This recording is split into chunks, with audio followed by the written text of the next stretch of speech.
This is the Say It Can't Gamer, and you are live with the MMA Holes! Mixed Martial A-Holes! MMA Holes, MMA Holes, MMA Holes, MMA Holes, MMA Holes. You like to be a mixed martial a-hole. MMA holes, MMA holes, MMA holes, MMA holes, MMA holes. No way. From the Queen Studios of New York. Wow, UFC 238. Let's recap it. Henry Cejudo, double champ. Cowboy Cerrone's eye is just spooked up. Justin Bieber versus Tom Cruise. What the fuck? Bellator Fight Week with the MMA.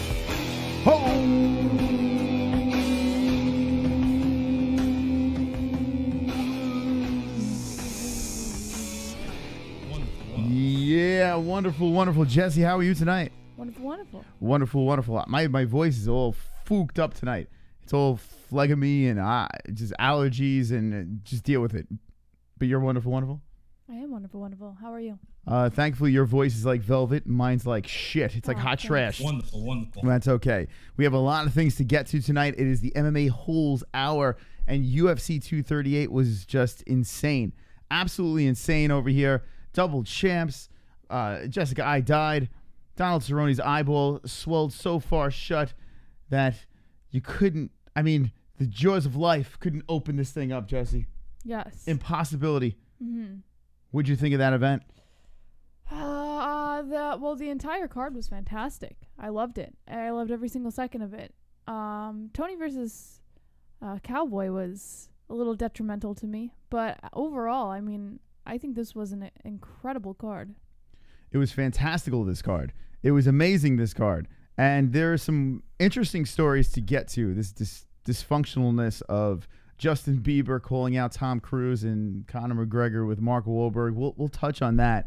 But I want to focus on UFC 238 because that card was insanity, absolute insanity. And I do want to dive into that thing and pick, just dig deeper inside to this card because, there's so many stories that come out of it. There's so many what-if situations that come out of it. And we're going to get to that tonight. But Jesse, first off, the biggest picture on the thumbnail is this Cowboy Cerrone picture here. There's a lot of memes about him, and Cowboy even poked fun at himself on his own social media. Tony Ferguson, Cowboy Cerrone was a fantastic fight. We only got 2 rounds of it. And there's a lot of controversy, of course. It seems like there's always controversy when it comes down to these UFC events. Yeah. I agree. I don't know.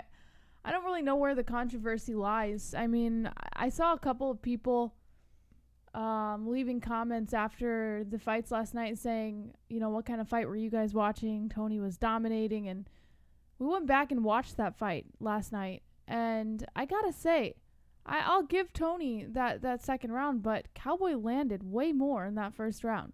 I don't know where the controversy is. Go back and watch the fight. It's not hard to figure out. Well, it's interesting. For some reason, the fight ended in Tony winning, right? Getting the TKO. Cowboy, he got hit multiple times in the second round. His eye started swelling up, and then after the buzzer shot, punch seemed to seal the deal. Cowboy goes to his corner. He snot rockets, and then it's insane. Some people have never seen that before. Mm-hmm. I've seen it before, so I wasn't shocked by it. But every time you see something like that happen, it's just amazing what your body can do. And the air was filling up in his face, and his eye was just getting swollen shut. And the sight of Cowboy just trying to peel that thing open, it was insanity. Trying to he just wanted to peel it open so he can keep fighting. And he said he was trying to push the air back down. He asked the doctor, can you just push the air out and perhaps open it up again? And they couldn't do it. Yeah, some people were saying that Cowboy, we'll get to everyone's opinion over here, but some people were saying that Cowboy just tapped out. That's why he shot the snot rocket. He didn't want to fight Tony anymore. I saw people in our comments were saying, what fight did you watch? Tony destroyed him in that fight. So what do? We sat and we rewatched it last night, right? After seeing all these comments that people were giving us, and I'm like, you know what? In the heat of the moment, there's been a lot of fights where we would react to, and we would watch it one way in the moment, all fired up, and then the next day we would sit back, all quiet, no audience over here, just focus on the fight, and we see something different. I'm like, maybe there is going to be something different, in this fight. So we snuggled in bed next to each other. We spooned. We had a nice spoon. Jesse was in back of me. No, but as we were watching this replay, I really paid attention to the first round because they said the judges scored it both for Tony. The fight itself was a back and forth fight. But when it came to the first round, Cowboy won that thing. I don't see any way how Tony won this. And if you want to make an argument for it, I'm not going to light you on fire, but it's just like so many people are like, were you crazy? That's definitely Tony won that round. I believe Cowboy won that round. The second round, when we watched it in real time, I was like, man, that could go either way. Maybe the damage is going to, be in favor of Tony, but I could see the argument. Watching it back a second time, it was more Tony for me the second time. So I felt first round was Cowboy, second round was Tony. Fuck what the judges say. Yeah. And the reason why I'm going to say fuck what the judges say is when we go to live events and we sit cage side, we'll be sitting next to judges, and they're great guys, these people. They're not really supposed to talk to us. They're not really supposed to interact. But there are judges that are on their cell phone while fights are going on. Yep. There are judges that are filming the walkout of just one fighter on the way out to the cage. And we saw this at the last event too. It was insane. There are fighters recording while a fight is doing something. There's a judges while fights are going on. They're fucking cell phones in their hand and they're just recording what's up. Yeah, they're not even paying attention to what's really going on in the fight. Yeah, so I to say, well, all the judges went this direction.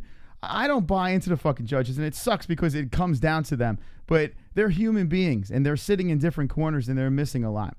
When you're sitting at home and you have the luxury of either having the play-by-play guys or us talking about it, or just watching it on a 60-inch TV like we do, you could see a lot more at home than the judges could see, which is insane. Like, I feel the judges should be sitting in front of a screen like that's just wrapped around their head where they could just see everything. Well, they don't. See, that's what I was thinking too. Just as a commentator, they put a screen right in front of you, and you see more as a commentator than you do as a judge. And it's unfortunate because those judges are the ones who decide the fate of these fighters, like the fate of their career. So I feel that at least put a screen in front of the judges. If you're going to put one in front of the commentators, if you're going to put one in front of the audience, put one in front of the judges. Have them see what everyone else is seeing. They're not seeing anything. Yeah, it's kind of fucked up if you think about it. Super Chat Prospector Rob. Cowboy would never go out on purpose like that. Yeah, it's just ridiculous. That whole theory is just it's like retard thinking, and I'm not going to entertain it, but it's just insane. Thank you, Prospector Rob. So this fight goes down, right? And Tony gets the win. Now in the second round, Tony hits him after the bell. And yes, you're not supposed to do that, but it was like a 1-2. The 2 hits after the bell. Tony was in the moment. I will not light Tony on fire for this. There are certain people out there like, oh my God, he's hit him after the bell. This is insane. Now, at the time when we were reacting to this, I said that possibly could have been the shot that fucked Cowboy's nose up. Watching it in hindsight, no, that was not the shot. Did it make it any better? No. I mean, he hit him flush on that nose, and whatever was up with his face got hell of a lot worse. But that is not the reason why Cowboy's fucking eye blown up, right?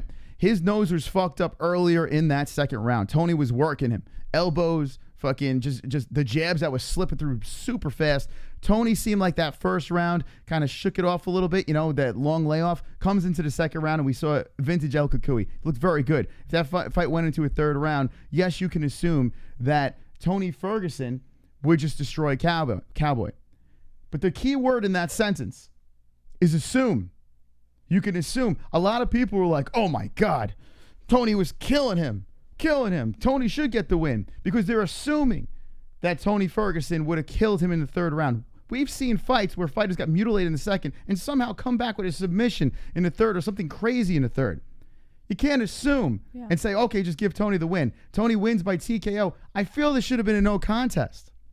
That's what I feel. I agree. I feel there should be a no contest and you run this shit back.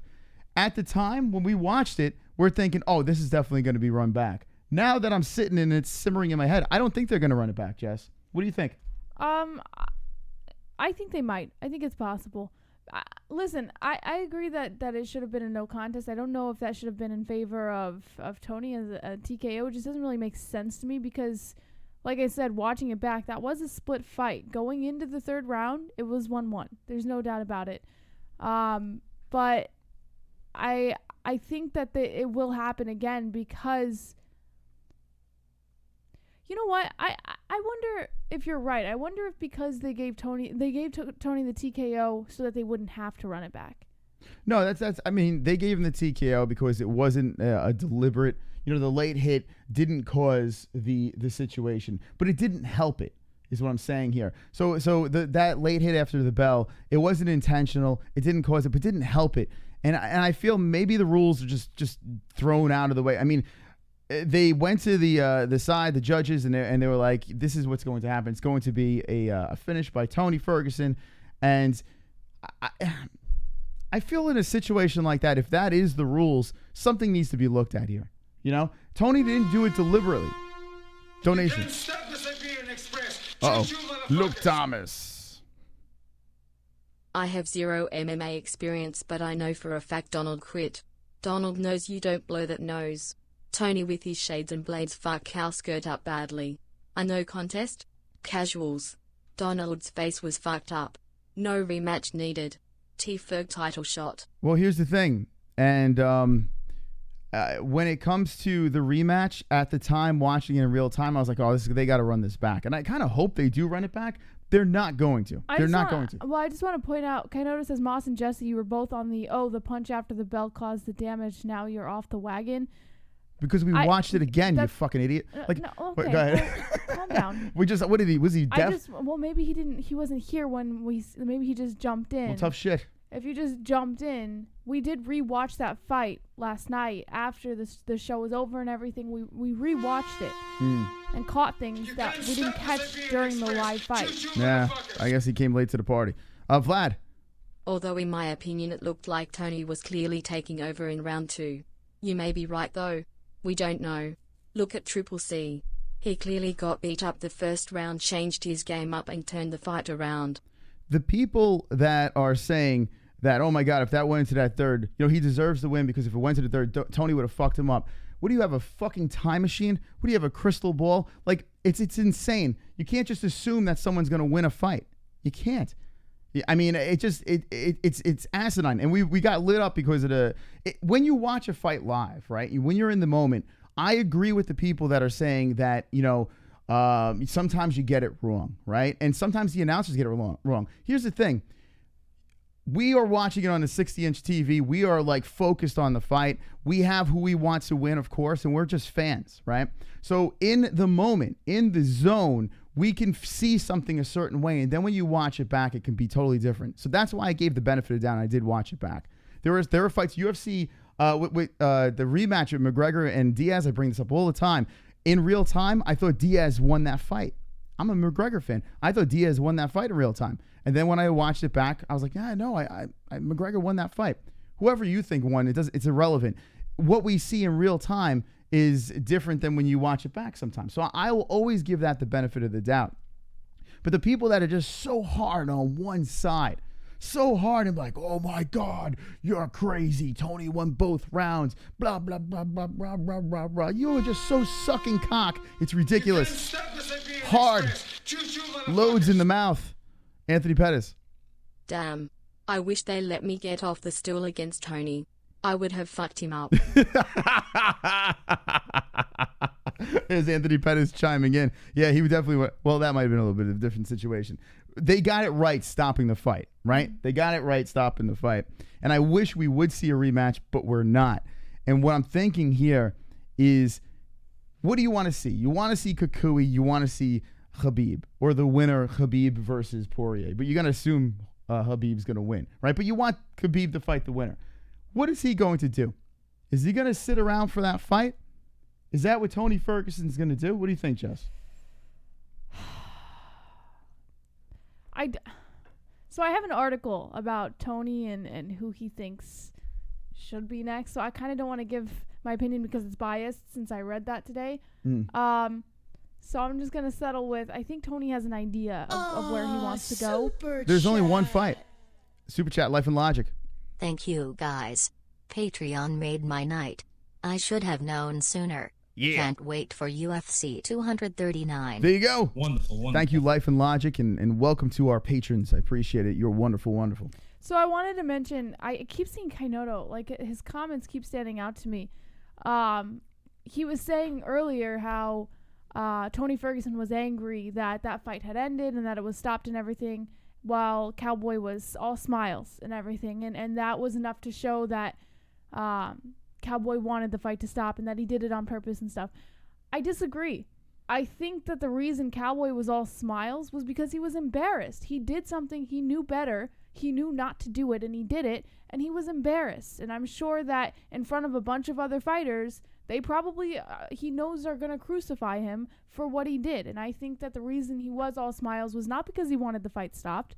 I think he was genuinely embarrassed of what he did. He felt bad for Tony because this is Tony's return. I don't know. I just disagree. I don't think that he intended to stop that fight. If Tony was angry, he wouldn't have said at the when he was being interviewed after the fight. Well, first of all, he gave the mic to Cowboy first, right? He let him talk. And then he takes the mic and talks, and he said that if you want to run it back, he goes, I don't give a fuck who will fight. He was disappointed, Tony. He wasn't angry. He was disappointed. And let's talk about this. Tony Ferguson has evolved so much since The Ultimate Fighter. The Ultimate Fighter, I could not fucking stand him. He was so annoying. He was such an asshole. You know, he had all the tools to be a good fighter, but he was just such a prick in The Ultimate Fighter. And how he evolved and kept winning and molded his personality, how he handled this fight and the post-fight press conference, nothing but respect for this guy. This guy is a beast in the cage, and he's matured so much as a fighter. So shout out to Tony Ferguson for that. PBR. Hello to all the wonderful, wonderful people. Hello, PBR. Hello, PBR. How are you? So, I mean, so now we have this situation here, right? And I can't go too crazy about it. I can't light Tony on fire for hitting him late. I can't light Cowboy on fire for just blowing the snot rocket. You can't light anyone on fire for anything that happened in this fight. Yeah, the decision, I wish it was a no contest, but I'm not going to fucking lose any sleep over it. I wish this would be run back, but it's not going to be. That's not going to happen. I see a Cowboy versus a Gaethje, and I see a Tony Ferguson versus a Conor McGregor. That's what I see. That's what I see very strongly here, because if Conor doesn't take that fight, and Conor has a very good chance of getting the shit kicked out of him in that fight, but that is the fight to make. Don't wait around for the fucking winner of Khabib versus Poirier.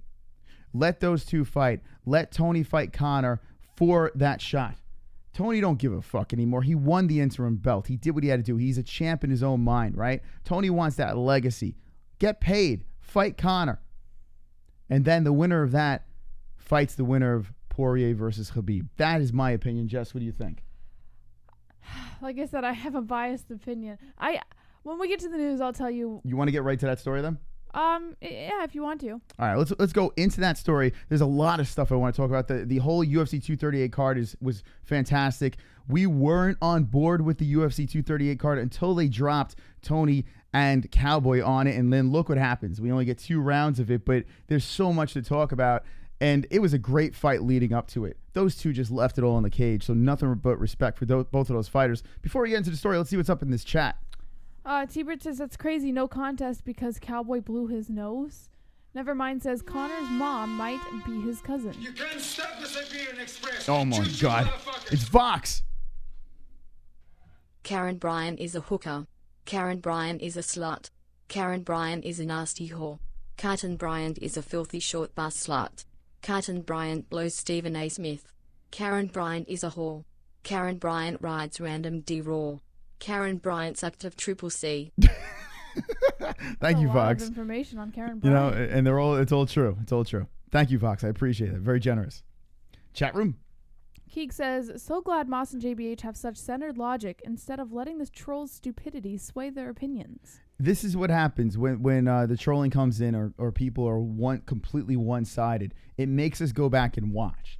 And I will give anyone the benefit of the doubt. I really would. I have my opinions, but I'm a fucking fan. Jessie has her opinions. Same thing. She's a fan. So what do? The only thing we could do is go back and watch and say, maybe I was wrong. That second round was way more clear in Tony's favor, for sure. But I'm still standing by that first round. I believe Cowboy won it. Doesn't matter. Tony wins the fight. We move on, right? That's it.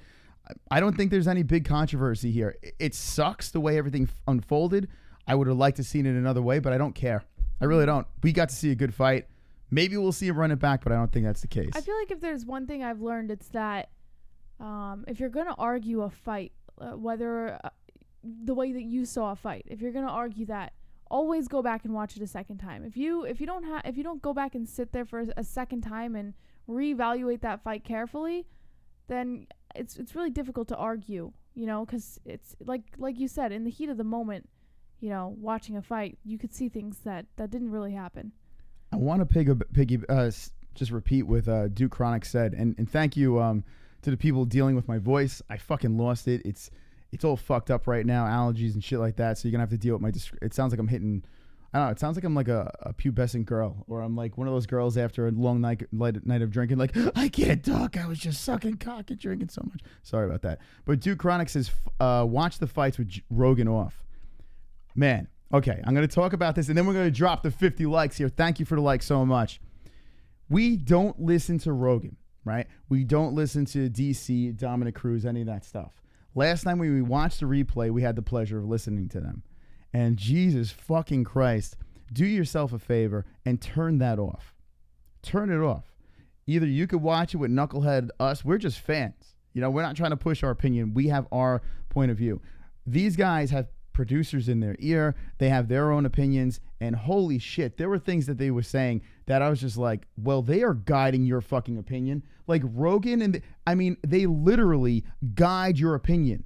And then sheep just fucking listen to these guys and then just regurgitate what they're fucking saying. Now, they are smart people. Rogan is a brilliant man. DC is a competitor. He's the double champ, for God's sakes. Dominic Cruz is pretty much a genius over there when it comes to inside the cage and his analysis.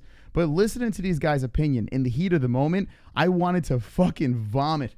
I'm like, I am so glad I don't listen to them because it ruins it for me. It completely ruins it for me. There is no fans watching a fight. They are just pushing an agenda, it seems. It really does. Sometimes I feel like they predetermine who they want to win that fight, right? And these are professionals. Now, we make that mistake because we're fans here. Yeah, we're fans we've watching. Definitely given biased commentary. But I think the difference is we admittedly give biased commentary. We're not afraid to be like, listen, we've got this fighter. It is what it is. What you get from us. You listen to these guys, and you're like, I was listening back last night. And I was like, what the fuck? Aren't you guys supposed to be professional? Aren't you supposed to sit in the middle over here and give, each perspective? There is no perspective. It's just one-sided. Let's beat on the ref. Let's beat on this person. It is ridiculous. Absolutely ridiculous listening to them. So I think do yourself a favor, watch the fights, and make the decision on your own. If you're very opinionated, if you really are passionate about this sport, mute the fucking thing. Watch yourself. Put some good music on and watch it yourself and then form an opinion. Then run it back. Do you agree with Joe Rogan? Do you not agree? Makes it more enjoyable. That's what I think. But man, oh man, I'm so glad I don't listen to those knuckleheads. All right, couple comments from the chat. Actually, fuck it. Let's drop the 50 likes. Ready, motherfuckers. Let's beat the shit out of the sheetrock. Jesse, let's go. I've got 50 likes. You've got 50 likes. You got 50 likes. MMA holds 50 likes. I've got 50 likes. You've got 50 likes. We've got 50 likes. MMA holds 50 likes. I've got 50 likes. You've got 50 likes. We've got 50 likes. MMA holds 50 likes. Yeah. Dislikes can choke on a dick. All right. By the way, where did all these Tony Ferguson fans come from? Where did they all come from? Where did they crawl out? I wonder if it's not Tony fans, but rather Cowboy haters. That's what we were talking about before. That's exactly what you said. And yeah, that's what I'm thinking. Tony Ferguson is a beast. He is so good. He's the best. I said a while back, this is the guy that's going to beat Khabib. This is the guy, 155. Right now, looking at the 155 weight class, Tony's the dude. He's the man. But where the fuck were these Tony Ferguson fans before? There are so many Tony Ferguson white knights right now. Where were you when Tony Ferguson couldn't get any views on his fights? His pay-per-views dogged. They dropped. Anytime he was on the card, no one watched. Where the fuck were Tony Ferguson fans before? Maybe the Cowboy haters. Maybe that's what it is. It's the only thing I could think of because there was no one fucking Tony Ferguson pom-poms out there. And there's a million of them now. So it's man, MMA fans are something else. Oh, Super chat. Super chat. Here we go. Now Flanagan. Points for most. Wonderful. Wonderful. Thank you. All right. T-Bird says that we make no logical argument for a rematch, but you said that there wouldn't be a rematch. So I don't understand where you're coming from of why we need to make a logical argument for a rematch when we don't even think there's going to be a rematch. You make a logical argument for a rematch and then come tell me that there's going to be one. When we watched the fights live, we wanted the rematch because we loved the fight so much and it just sucked how it ended. When we watched it back a second time, I'm saying to myself, hey, Tony got the win, right? That's how they went about this. Tony gets the win. Rules are rules, right? And now let's figure out who he's going to fight next. I want to see the rematch as a selfish fan, but it doesn't make sense now. You know, sometimes when you watch a fight in real time, you're thinking, okay, my adrenaline's going. This is what I want to see. I want to be greedy. But when you take a step back, now I'm saying to myself, if McGregor fucking does come back, let's watch that fight. That's the fight that Tony should get. Pay Tony. Tony deserves that payday. Pay the fucking man. Give him his big payday. Give him his Conor McGregor fight. And then if he's still got it, which he says he's ready to slay some young kids, he's still got the speed, he's still got the power, he's still there, he's not going anywhere, then winner of Khabib and Poirier. That's what should happen over there. That's my opinion. Actually, in the chat, let me think. Let me hear what you say. What is next for Tony Ferguson before we get into the news? Kevin Costa says, all I want to see is Tony versus Khabib. That's it. Duchronic says, Conor and Tony. Internal says, Khabib will beat Tony. Kolvik says, bro, Ferguson fought damn near everybody. UFC hates him. And now they want to love him because they 4 years... oh, I missed it. You can't stop the Siberian Choo-choo. Express. Choo-choo, motherfuckers. Anti-sodomite coming in. Why is the UFC and ESPN advertising sodomy aka Pride? Why am I watching a UFC event with my kid, having to explain what Pride is? Celebrating where you stick your dick equals Pride? What a joke. Promoting gay sex in front of kids is pedophilia. Thank you, anti-sodomite. Not sure what's going on here. Okay. Man, there are a lot of fired up people in the chat. Listen, Viva Mexico, okay? I know some people are all up Tony's ass right now. Tony, man, where were you guys when I was saying Tony's going to beat Khabib in all those fights that they were supposed to have? Where the hell were you? Now Flanagan. I'm sorry. I missed the start of the show. What's the big question? All right, if you're just jumping in, we were talking about how there's a lot of controversy. A lot of people are just white knighting Tony Ferguson right now. And it's crazy. Like, when I watched back the reaction, too, I said that there was a late hit, and I said that could have been the hit that was the deciding factor with Cowboy's nose.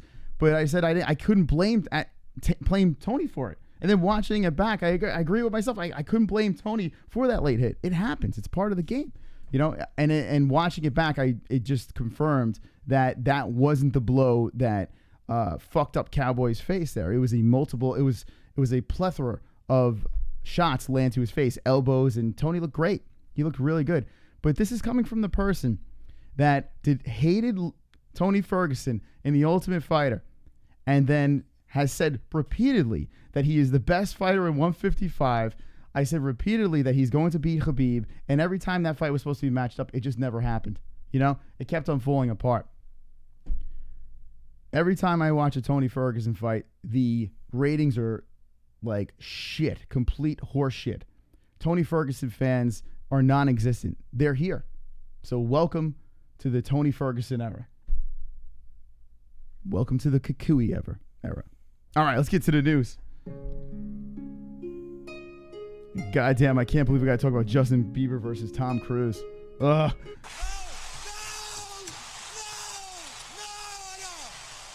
All right, Jesse, I'm scrolling down over here, and a lot of Henry Cejudo, the double champion. Is this the story over here? All right, let's get into this as the website is completely conking out. Here it is.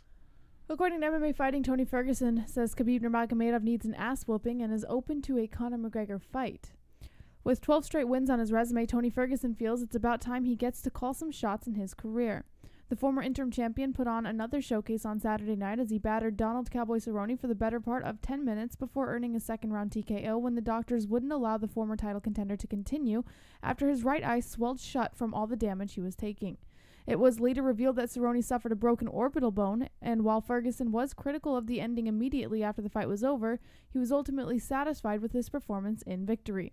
While he was open to a potential rematch against Cerrone as he stood in the octagon, Ferguson appears ready to move back into title contention after his most recent shot at becoming champion was taken away last year when he suffered a freak knee injury while promoting a fight against Khabib Nurmagomedov. Ferguson and Khabib have been scheduled to meet each other on 4 separate occasions in the past, and yet they've never actually fought. Ferguson hopes that changes in the near future, and if he's not facing the undefeated Russian, then he's happy to welcome Conor McGregor back to the UFC as well. Before Ferguson can potentially get his hands on Khabib, the champion first has to face current interim lightweight title holder Dustin Poirier in September at UFC 242 in Abu Dhabi. Poirier earned the shot with the unanimous decision over featherweight champ Max Holloway in April, which was his 4th in a row overall, including 3 by knockout or TKO. Despite those credentials, Ferguson believes Poirier has had some bad habits that will come back to haunt him when he faces Khabib Nurmagomedov. Assuming Khabib is successful at UFC 242, Ferguson says he has a much different idea how the fight would play out against him. The same could be said for McGregor if Ferguson ever gets the chance to share the cage with him as well. So, yeah, that is the fight that has to happen. Conor, I know it's fucking dangerous to take on Tony Ferguson. You haven't looked good as of late, right? Well, I mean, you fought a 27-0 fighter, for God's sakes, and a 50-0 fighter. So I'm not going to completely light you on fire. But Tony Ferguson, like I said before, is probably the best at 155. Or if you want to say Khabib is, he's the second best at 155.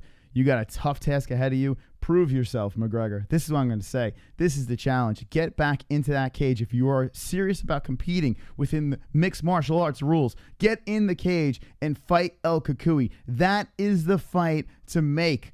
Conor McGregor versus Tony Ferguson. Make it happen, Dana. Jesse, what do you say?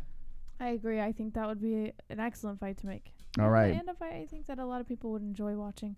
I mean, a lot of people would say, listen, Tony Habib. Habib's fighting Poirier to unify the belt. Tony Habib is supposed to have him like 20 times already. Give him McGregor. That's what I'm saying. Chat, what do you say? Roulette Master says Tony versus McNuggets in Abu Dhabi co-main. Now Flanagan says, I hope that Poirier wins, but he has a tough task ahead of him.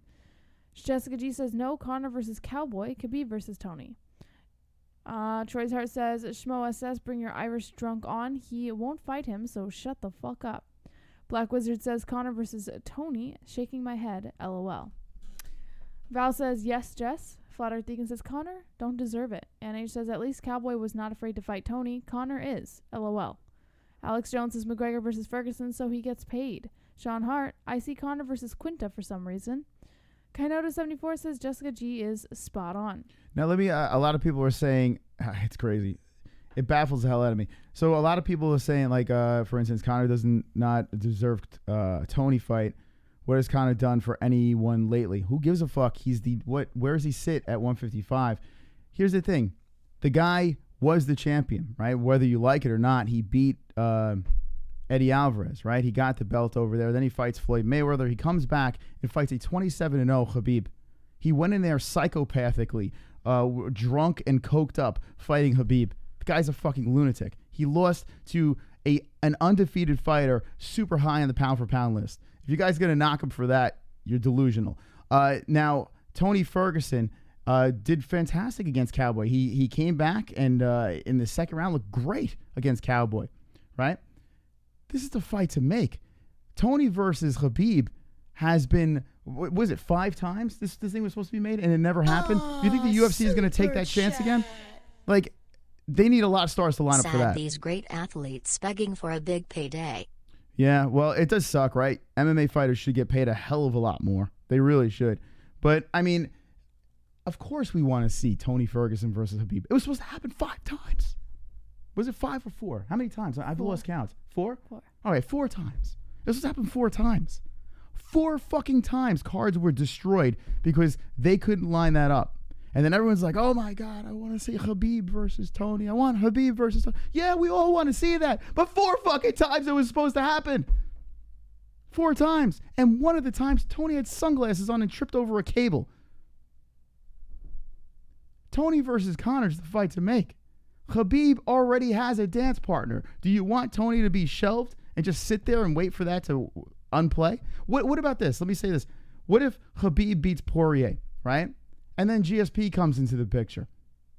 Who the fuck is Tony Ferguson fighting? Who is he fighting? You guys are delusional. It's crazy. Use your brains. This is a crazy era. You know if Khabib beats Poirier, the motherfucker might go after GSP, pull him out of retirement and fight him for a big money fight. Give him Conor McGregor. Use your fucking noodle. Jesse, what do you think? All right. You can't stop Pussy the fart. Express. Choo-choo, motherfuckers. I see a pussy fart here. What are your thoughts on that white coon Mike Berry? Well, the white coon Mike Perry, I think he bounced back and he has a new contract. So I would like to see him back in the cage versus Darren Till. That's what I'm going to go with. All right, before we get into this story, and thank you for watching us, 140 people. Hang with the boys. I'm trying to hold my voice together here, and I apologize for the autism. I sound ridiculous, but it is what it is. Justin Bieber versus Tom Cruise, Jesse. Okay. Before we get into the story, I know you're pumped to talk about this, right? Yeah. I can't even believe we're going to fucking talk about this. Let's play a word from our sponsor. BetDSI.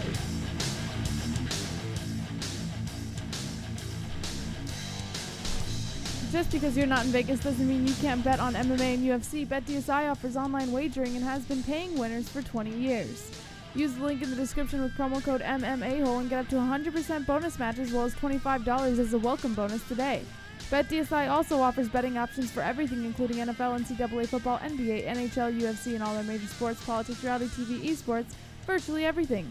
We play there ourselves and recommend BetDSI if you want to add some excitement to the fights or any other sports you are watching. Once again, go to BetDSI with the link in the description below and use promo code MMAHOLE and get this limited time 100% bonus offer, as well as $25 welcome bonus to make some extra cash on the sports you know and love. It's only a game until you bet it at BetDSI. There you go, BetDSI. Wonderful, wonderful. Wonderful. Thank you, Henry Cejudo, by the way. Thank you, Henry Cejudo, for bringing me back. We took the plunge on the Jessica I, and she got fucking annihilated. I mean, it's not a surprise she was a plus 600, for God's sakes, and Valentina is a beast, of course. But Henry Cejudo comes back, and we should talk. Actually, you know what? Fuck Justin Bieber. Let's hold off on that story. Let's just talk about the main and co-main real quick. Super chat. Super chat. We have so much. Hopefully someone saves the show. Johnny. GSP would smash Tony, Khabib, and McNuggets, right? GSP would smash Tony, Khabib, and McNuggets. Yeah, I'm going to go GSP overall. Yep. Jess, what do you think? Yeah. Yeah, easy Conor. I don't know about Khabib. I say easy Tony, and Khabib might be his toughest one. Just that matchup is different. Even though I think Tony could beat Khabib, and that's a tough one. That's a tough one there, but I still feel Tony could beat him. GSP smashes them all. Yeah, he smashes them all, with GSP being Khabib being the hardest one. That's what I'm going to go with. Anyway, before we get into this story, a little tease. Let's just talk about this card real quick. Just run through it, and then we're going to get right back into the news. The main event, Henry Cejudo with the cringe, the king of the cringe, beating Marlon Moraes. Now, I mean, what can I say? The fight started off where it was just kind of like they were feeling each other out. Moraes was chopping down his legs, fucking him up. We didn't know the deal with the ankle, right? What do you think about Henry Cejudo going into this fight? And you saw the picture of his ankle going into this thing. What can you say from Henry Cejudo, just even not backing down, going in there? I'm shocked. I think a lot of people are shocked. I doubted him. You know, I had no idea how he would do at bantamweight, let alone going into bantamweight with an injury. Moraes is a beast in comparison. So I had Moraes all the way, and he was sharp in the beginning. Moraes, he was sharp. He was quick. He was steady. He seemed focused, and out of nowhere, Cejudo just took him with 10 seconds left in that third round, and I'm shocked. And I think that there's a lot more respect that goes Cejudo's way now, and this little facade that he's putting up with his personality kind of, like, in some ways justified now because he's proven himself as a fighter. Mm-hmm. Well, listen, this fight goes on in the first round, and the way Moraes was throwing, his kicks, the punches, super powerful. I thought he was going to knock the midget's head right off. I thought he was going to just completely just knock his head to the moon or chop his legs so far down that he was going to be 2 foot tall when he was done with him. The second round happens, and, basically Cejudo's corner is telling him, hey, listen, you got to bring it to him. You got to get into boxing range. You got to make this a little tighter. And Cejudo got a little closer. Moraes was still coming in there with the kicks. And towards the end of that round, we just had a complete brawl. Absolute brawl. You have this little 5'5" Mexican gold medalist just going there, slugging it out with Moraes. You go into the third round, and you're like, holy shit, Cejudo has a shot here. And we don't even realize the severity of his legs. We don't realize how bad the damage is on his legs. We don't know anything about his ankle. All we know is that Cejudo comes in here with, 10 seconds left or 9 seconds left in the round? Like 10 seconds. Yes, it's 4:51. 4:51 left in round 3. Knocks his head clean off. Just fucks him up. Knees. Moraes is just eating the knees left and right. Just eating them. And then all of a sudden, Henry puts the nail in the coffin. What a win. What a win. Stop the Siberian Express. Choo-choo, motherfuckers. Jessica G. Why not have Conor fight Gauthier, while Tony has the run back with Cowboy on same card? By that time Khabib will have smooshed DP. Winner of Gaethje and Conor fights winner of Cowboy and Tony. That winner fights Khabib. That's what I said a long time ago, Yeah. but nobody was on board with that one. No, well, in this situation, that totally works for me. 100%. The reason why I don't say Conor will fight Gaethje is because of him being Conor McGregor. But I like it. I do like that. It just doesn't seem like something they're going to put together. I would love to see that combination. Right? I mean, who wouldn't want to see that combination? But when Conor is going to be negotiating, the nut job is going to be like, put me in the psychopath. I think he would have a better shot against Gaethje, and it's tough, the Gaethje fight. But I think he has a way better shot about beating Gaethje than he does Tony Ferguson. Tony Ferguson's on another level, But, man, I don't think that's going to happen. But I'm down with that. I'm down with that idea. You like that, right? Yes. Let us know in the chat if you like that idea. I'm down with that. Thank you, Jessica, for the donation. So Henry Cejudo becomes a double champ. They wheeled him into the post-fight press conference. And I got to say, good for you. Good for you, Henry Cejudo. Some may not like the shtick, but it's working. People are talking about you, and now you got 2 belts. He says crazy things like he's going to go up to 145. I don't like that he's kind of dodging like Aljamain Sterling. He wants to get the big money fights. He does deserve to be paid. But now the question is, does he go back down to flyweight, which they say that division still exists. He should go down if it does. But then what does that do for bantamweight? It's just a complete mess. But much respect for a Henry Cejudo. The co-main event, Valentina does what majority of people thought Valentina would do, right? Well, yes, we put money on Jessica. Sometimes you got to throw it out there and see if it sticks. It did not. Jessica I got fucked up. She got fucked up. She got out of the first round, which is amazing, right? And then the head kick comes up, and probably one of Valentina's craziest finishes. Jesse, what do you think about that fight? I was amazed. I didn't expect that at all. There's a part of me, I think, because you placed the bet on Jessica I, that I was kind of like, oh, yeah, maybe I stands a chance. But I don't know what I was thinking. I had Shevchenko for my pick, and I think rightfully so. It's just insane. She's a monster, Shevchenko, and I would never doubt her in a fight. I would never doubt her. Valentina Shevchenko, I mean, listen, she's good. There's not many people that can argue it, not many people at all. Petr Yan getting the win over Jimmie Rivera. That was a good scrap between those two. Very good scrap. Yan moves on, and a lot of people are saying who they'd like to see Yan fight next. He's right up there in the mix. So congratulations to Petr Yan. Ivanov getting the win over Tuivasa. Tuivasa, I don't know. That was like a little sloppy, but Ivanov gets the win. I think he deserves it. Tatiana Suarez looked very good in the beginning of that fight. Nina Ansaroff was a heavy underdog, but Nina turns it up in that third round, Jess. Did you think Nina could pull it off in that third? No. No, huh? She looked good on the feet. Made you wonder what would happen if that was a 5-round fight. I think after seeing the first 2 rounds, it was pretty solidified for me. So It doesn't matter what she did in the third round. Nina, she got my respect. She weathered the storm by Tatiana, who was goddamn, she's strong. She's 8-0 now. She's super strong. But in the third round, Nina was looking all right on the feet.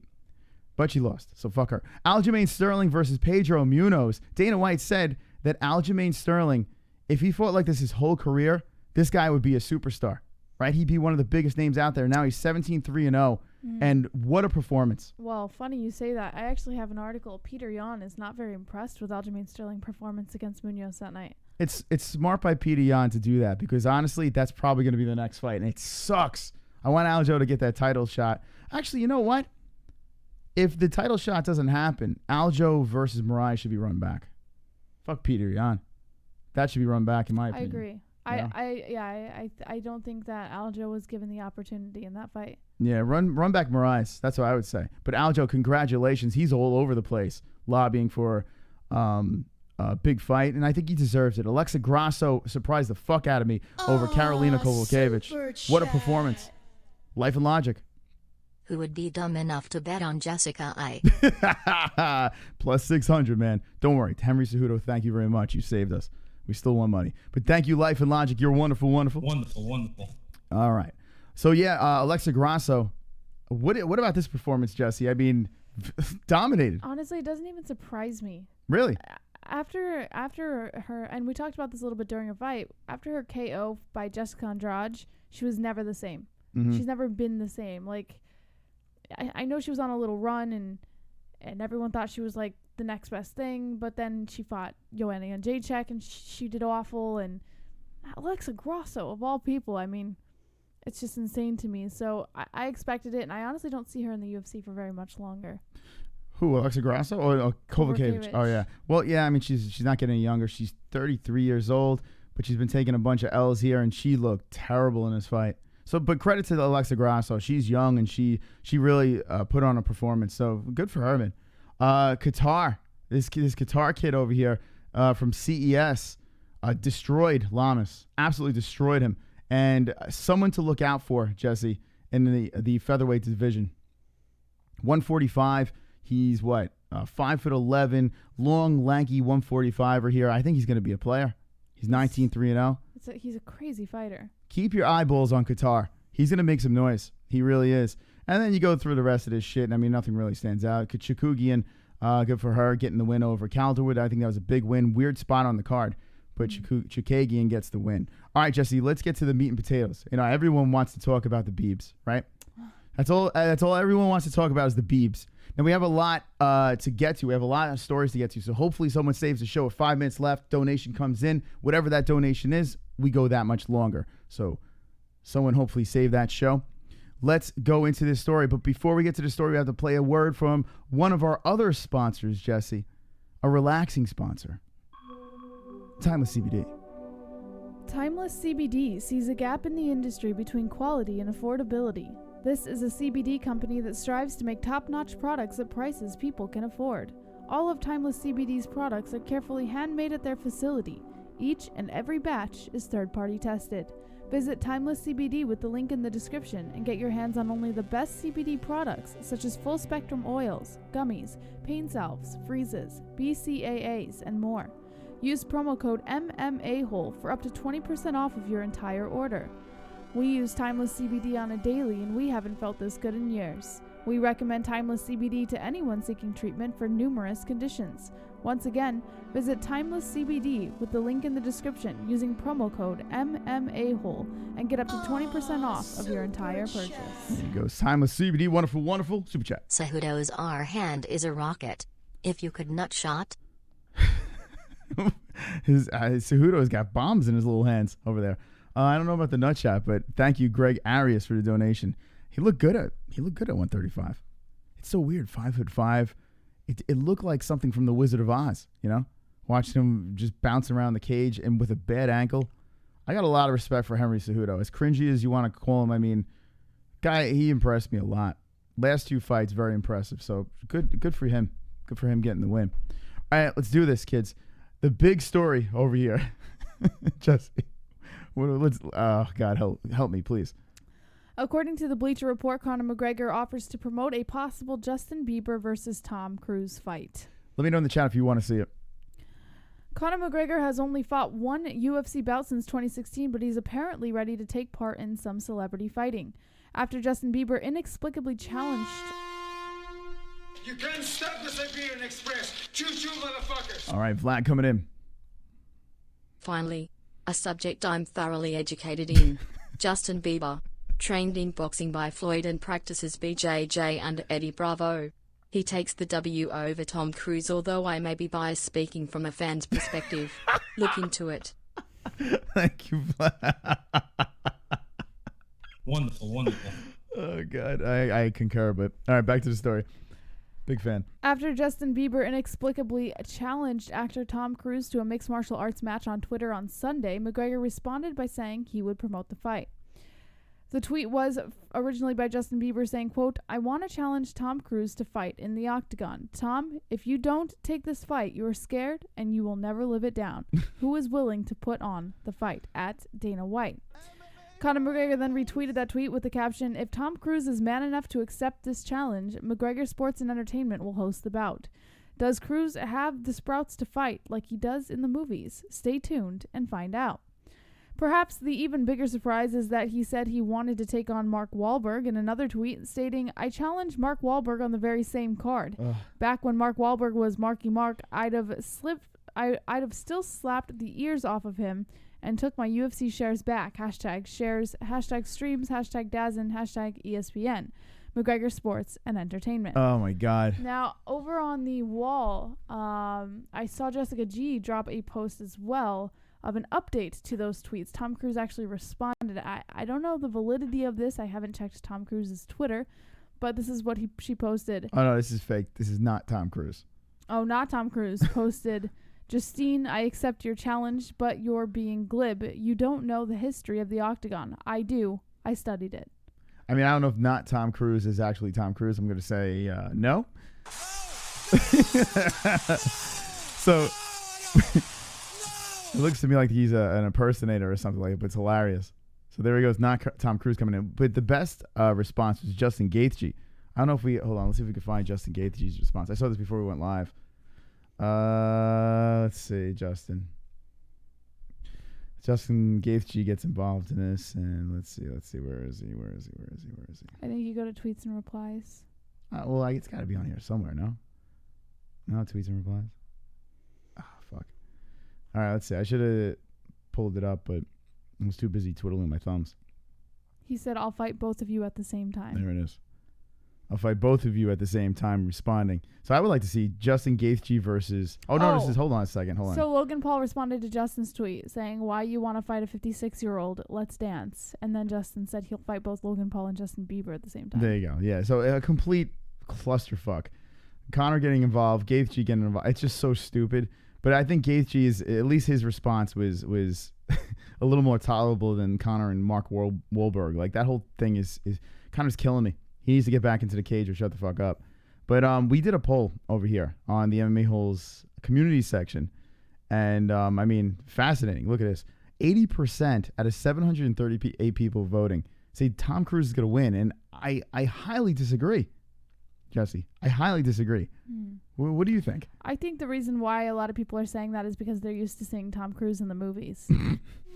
But he is mid-50s, right? And Justin, like, what the fuck? I don't know. Brad Pitt coming in. One time Justin Bieber sucked on my very famous 5.5-inch Canadian pepperoni. It was a long time ago though. Justin was only 10 at the time. Hashtag Hollywood promotes pedophilia.com. So there you go. All right, Brad Pitt, thank you, man. I'm a big fan of your work, and I appreciate the donation. Look at that, Brad Pitt chiming in. 142 people. Hanging with the boys. Thank you for joining us. And so what do you think? Tom Cruise, Justin Bieber, who wins? I don't think it matters. That's never happening. It's so ridiculous. Yet we have to talk about it, right? We don't have to, but we do it just to annoy people. So, yeah, I think that this poll was people just can't stand Justin Bieber and like, yeah, we refuse. But I got Biebs for the win. Chat, what do you say?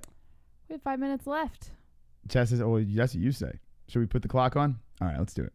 Here we go. Canelo 74 says, Tom is a legit athlete, juiced to the gills. He's got grit. Justin is a little boy. All right, so Kainoto got Tom Cruise. Ladies and gentlemen, we have 4 minutes on the clock. Last week, it went 2 hours. Yes. 2 hours longer. Now, tonight, let me just say this real quick. Whoop. the limit is 2 hours. We're not going past 2 hours. But last time we went 2 hours longer. If you do donate, drop save the show. And whoa, it's like that. Let's see. Let's fart on Jesse. Jessica G with the 20.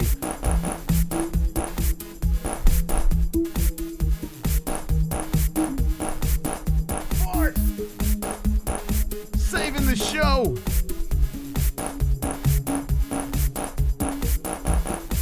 Oh my goodness. Look at this. We are going 20 more minutes. Let's run this back. 20 minutes. Enough time for just one DB call, and maybe a squeaker fart real call. Go Warriors. Hashtag fuck Grego Den Blaze. Fun fact. Oh. Kevin from gated community grew up on the main streets of Sesame. Jessica G. Yeah. 20 more minutes. With 3 minutes left over here, you could extend it even more. Wonderful. Thank you, Jessica G. Much appreciated. Look at that. Jessica G is extending the show, saving the show. Let's see if there's any more saviors. What's up in that chat? Mark Jackson says, Cruz is old. If he was younger, he would put his foot up Justin's ass. Alex Jones says, damn, Jessica G got that bank. Throw some money on my ass cheeks, and I missed the rest. Oh. Wonderful. Bisexual agent says, did you guys hear about the helicopter that crashed into a building in NY? Yes. Yeah, it's fucked up. They're saying they could possibly be a terrorist attack. No. God knows what the fuck it is. It wasn't. Yeah.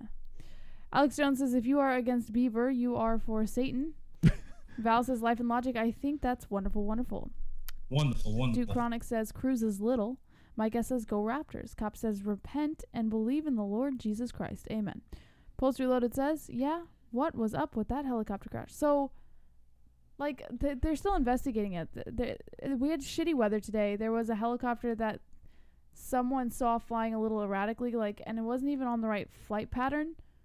But they're still investigating. So they might have gotten permission from LaGuardia to fly on that flight pattern, but the weather was so bad. And I have a feeling that he just lost control of the chopper. We got Colby Covington coming in. Kenshiro Ryu Dojo. What?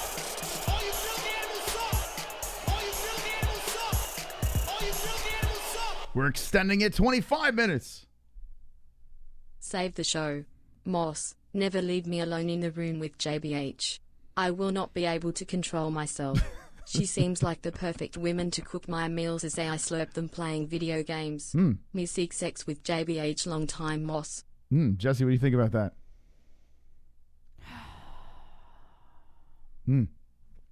Jesse's just like, She's not buying it, Kenshiro. With 1 minute and 40 seconds left, let's see if someone else can save the show over here. We are going 25 more minutes. Thank you for the donations. Much appreciated. I have a feeling these calls tonight are going to be fire.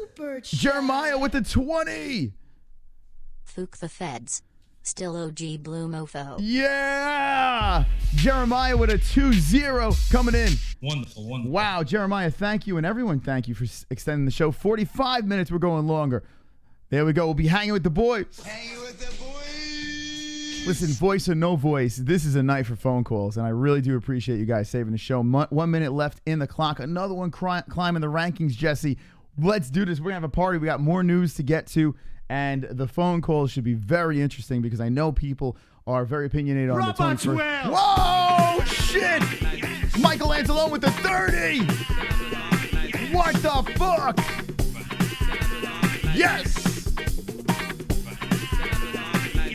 Holy shit! Let's dance! Proper on this whiskey.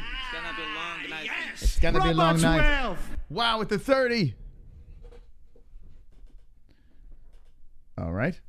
Save the show and stuffs. Hi, Chris and Jesse. Hi, Mikey. Wow. Look at that, Jess. 21 seconds left as Vlad's getting over here. I see him over there. So far, that's an hour and 15 minutes. Hour and 15 minutes. I am pumped. I am absolutely pumped, friends. All right. 1:15. Here we go. 6 seconds left on the clock. Does Vlad's donation get in? 3, 2. Oh, buzzer beater. Buzzer beater. Nice. Save show. Yes, Vlad coming in. Literally, right before that second. Vlad, everyone, thank you so much. An hour and 15 more minutes of showtime. 1:15. There we No, go. with Vlad's, it's 1 minute and 25. I mean, an hour 25 minutes. Oh, yeah. You're right. You were right. Hour and 25. There we go. That's good shit right there. All right, an hour and 25 minutes of show left. Everyone, drop an eggplant in the chat. 6 more likes will beat the shit out of the ceiling. And yeah, my voice is going, but who gives a fuck? Who gives a fuck? Let's get to the next story. We're going to do a couple of stories here. We're going to open up the phone lines. We're going to rattle through some stories. And then I really want to hear what you have to say. 140 people. Thank you for watching. Monday night. Let's go. What else do we have in the news? All right, according to MMAnews.com, Dana White says Cejudo is not the GOAT combat sports athlete. Henry Cejudo just became the 4th fighter in UFC history to hold 2 belts simultaneously with his victory over Marlon Moraes at UFC 238. And now with victories over TJ Dillashaw, Marlon Moraes, 2 belts and a gold medal, it didn't take long for the GOAT talks to begin. It also didn't take long for Dana White to shut them down. He said, quote, "I heard he also said he's the pound-for-pound best in the world. Listen, it's awesome that he believes in himself like that and he's so confident, but you got to be realistic. You've got John Jones out there. Khabib's never lost. He's undefeated. And look at these guys that have run through. And look at how long John Jones has defended his title. Yeah, so part of Henry Cejudo's claim goes beyond his UFC accomplishments and heavily factors in the gold medal in wrestling that Cejudo won in 2008. But no matter how Cejudo tries to spin it, there are still other combat sports athletes who he has not surpassed yet." White continued by saying, "Wouldn't John Jones be the best combat sports athlete of all time? Probably. Yeah.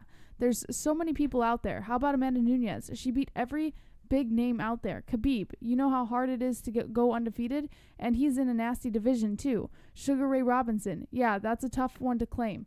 There's been a lot of bad human beings out there. Look at Shevchenko. Look at what she's done right now and where she's headed. It's tough to call yourself the greatest right now, let alone the greatest to ever live. I like his spirit, though." So, oh, by the way, I like his spirit. Dana White could have answered that. This is how Dana White does it. He does the douchey way. A part of me kind of likes the cringe, but, I mean... I agree with him. Yeah, he's not wrong. He literally it's like they stick truth serum in him when he just blabs and just says whatever the fuck comes to his mind. But the politically correct way would be just, well, listen, next question. That's what he would have said. Like a pound, we're gonna talk pound for pound right now. That's what he should have said. He adds to that entertainment factor by answering the way he does. But here's the thing, and I agree. But he should have been like, listen, what Henry Cejudo did tonight was spectacular. He's the double champ. That's a discussion for another time. Next question. Like, that would have been the politically correct. Instead, he goes in there and just shits on the guy. Well, he shits. It doesn't have to be, it's a dingleberry because he's so small. Maybe he's just as annoyed as everyone else is with Henry's, facade. Like, it is pretty annoying, and it does make you want to shit on him a little bit. He should be laughing his way to the bank right now. He didn't want Marlon Moraes to be his champion. Do you think he wanted Marlon Moraes to be the 135 champion? Dana White is very happy with the fact that Henry Cejudo won that bantamweight title. And I think he's extremely happy that he's the double champ.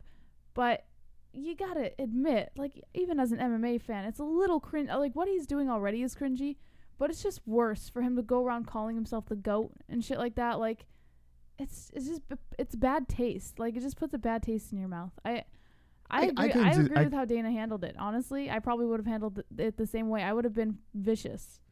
So I like, and a lot of people hate Dana White. I don't hate Dana White. In fact, I like what Dana White does. He throws his champs under the bus. He doesn't give a fuck. He says whatever comes to his mind. So I respect him for that. But I think in this situation, he didn't have to. He really didn't. He could have done it a little bit better. I thought it was funny. Listen, Henry Cejudo. Good on you, Dana White. Henry Cejudo did the best thing for him. You know, that double champ bullshit, that more ways. He's just like, cha-ching. I got this little midget over here that's just, he's running around selling pay-per-views now, because if you think about it, that cringe, whether you like him or hate him, you're going to be watching this kid. Yeah, for sure. You're going to be watching him, and he's not losing now, right? He beat Mighty Mouse. He fucking beat TJ quick. It was a little controversial. Some people are upset with it. But now he beats Marlon Moraes. He's a double champ. It was a vacated belt, so that kind of sucks a little bit. But regardless, he's a double champ, right? So good on Henry, man. I can't believe I'm saying this. He turned me around. He did. I don't hate the cringe anymore. Who gives a fuck? Gives us something to talk about. He's annoying. So, are you going to be rooting hard against Henry from this point on? No, absolutely not. If I think Henry's going to win a fight, I'll be rooting for him for sure. I'll be fair. Yeah. I mean, I liked Henry in the beginning. I liked him a lot, but lately, like I said, he just leaves a bad taste in my mouth. So I look at a picture of him and I just cringe. Like, so that makes you not want to watch his fights, or I'm just trying to figure I out don't what. mind. I would love to watch it, especially if it's an interesting fight. If his opponent is interesting, but am I going to be like super excited about it? Probably not. I am going to be ecstatic. I can't wait until he gets back in the cage. I want to see the circus. I want to see what else he got left in him. Mark Rowe. Fall in line, midget. You're not tall enough for the go try. I always wondered. Thank you, Mark Rowe, for the donation. I wondered, these guys that are 5'5", like if you put them in bigger bodies, right? If you put them like in a heavyweight body, could you imagine how good these people would be? Like if you think about it, that's why they have pound for pound rankings, because you can't really compare a 5'5" guy that has fought in 125 against a 200+ pound guy. You can't do that. But if you think about it, put him in a big body. Like I always thought that with Mighty Mouse. Imagine if he was like proportionate. Like, could you imagine what this man could do? Like it's just kind of crazy. I don't want to imagine it, to be honest. Imagine a big Henry Cejudo, giant head. Imagine how big that head would be. Ugh. The cringe. Do you think Henry Cejudo would be as cringe if he was a light heavyweight fighter? No. Nope, he wouldn't. Absolutely not. Nope. Honestly, I think if you make a very good point. If he was a light heavyweight fighter, I might actually tolerate him. Like I might actually be a bigger fan of him with this attitude he has. He wouldn't be doing any of this stuff. The reason why he's doing it is because he's a flyweight, and no one gives a fuck about the flyweights. That's why he's doing these shticks. He's like, give me that heavyweight money. He wants that superstar money, and the big guys get that stuff. So Henry Cejudo is doing everything that he can to market himself. Good on you, motherfucker. Whether you like him a lot, not. Good on you. 50 likes, Jesse! Yes! Clench the fist. Punch the ceilings. Let's go!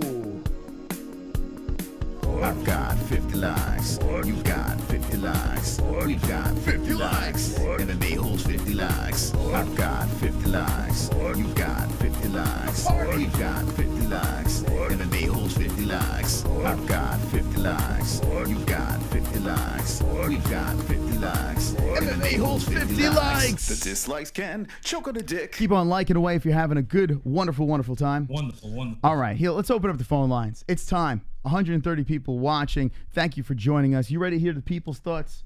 No. What? Why not? I'm kidding. Of course. They heard enough of us. But we have some more stories to get to, but we have to hear what the phone calls have to say because I know there are some opinions out there. Tony Ferguson especially. Cowboy Cerrone. Man, this is a hot topic. And let us know about Bieber and Cruz because I know you really want to talk about that too. But this is hot, man. I want to know what you think about Henry Cejudo, Valentina Shevchenko just murking Jessica I, Aljamain Sterling. There's just a million things. There's so many things to talk about. Here we go. 516-522-0267. Let's get the people's voice out there. The MMA hole's voice out there, Jesse. Because my voice is falling apart. And less of me, more of the people. Before we wait for them to call in, let's see what we got in the chat. Florida Deacon says 516-522-0267. Kevin from Chicago. Hello? Hello. What's up? I got a couple points to make for you guys. I mean, you can hate on Cejudo all you want. I know he's really cringe, and the Cody Garbrandt, Dominic Cruz, Uriah Faber, Carlisle was really not a good look. Just made him look like a dumbass.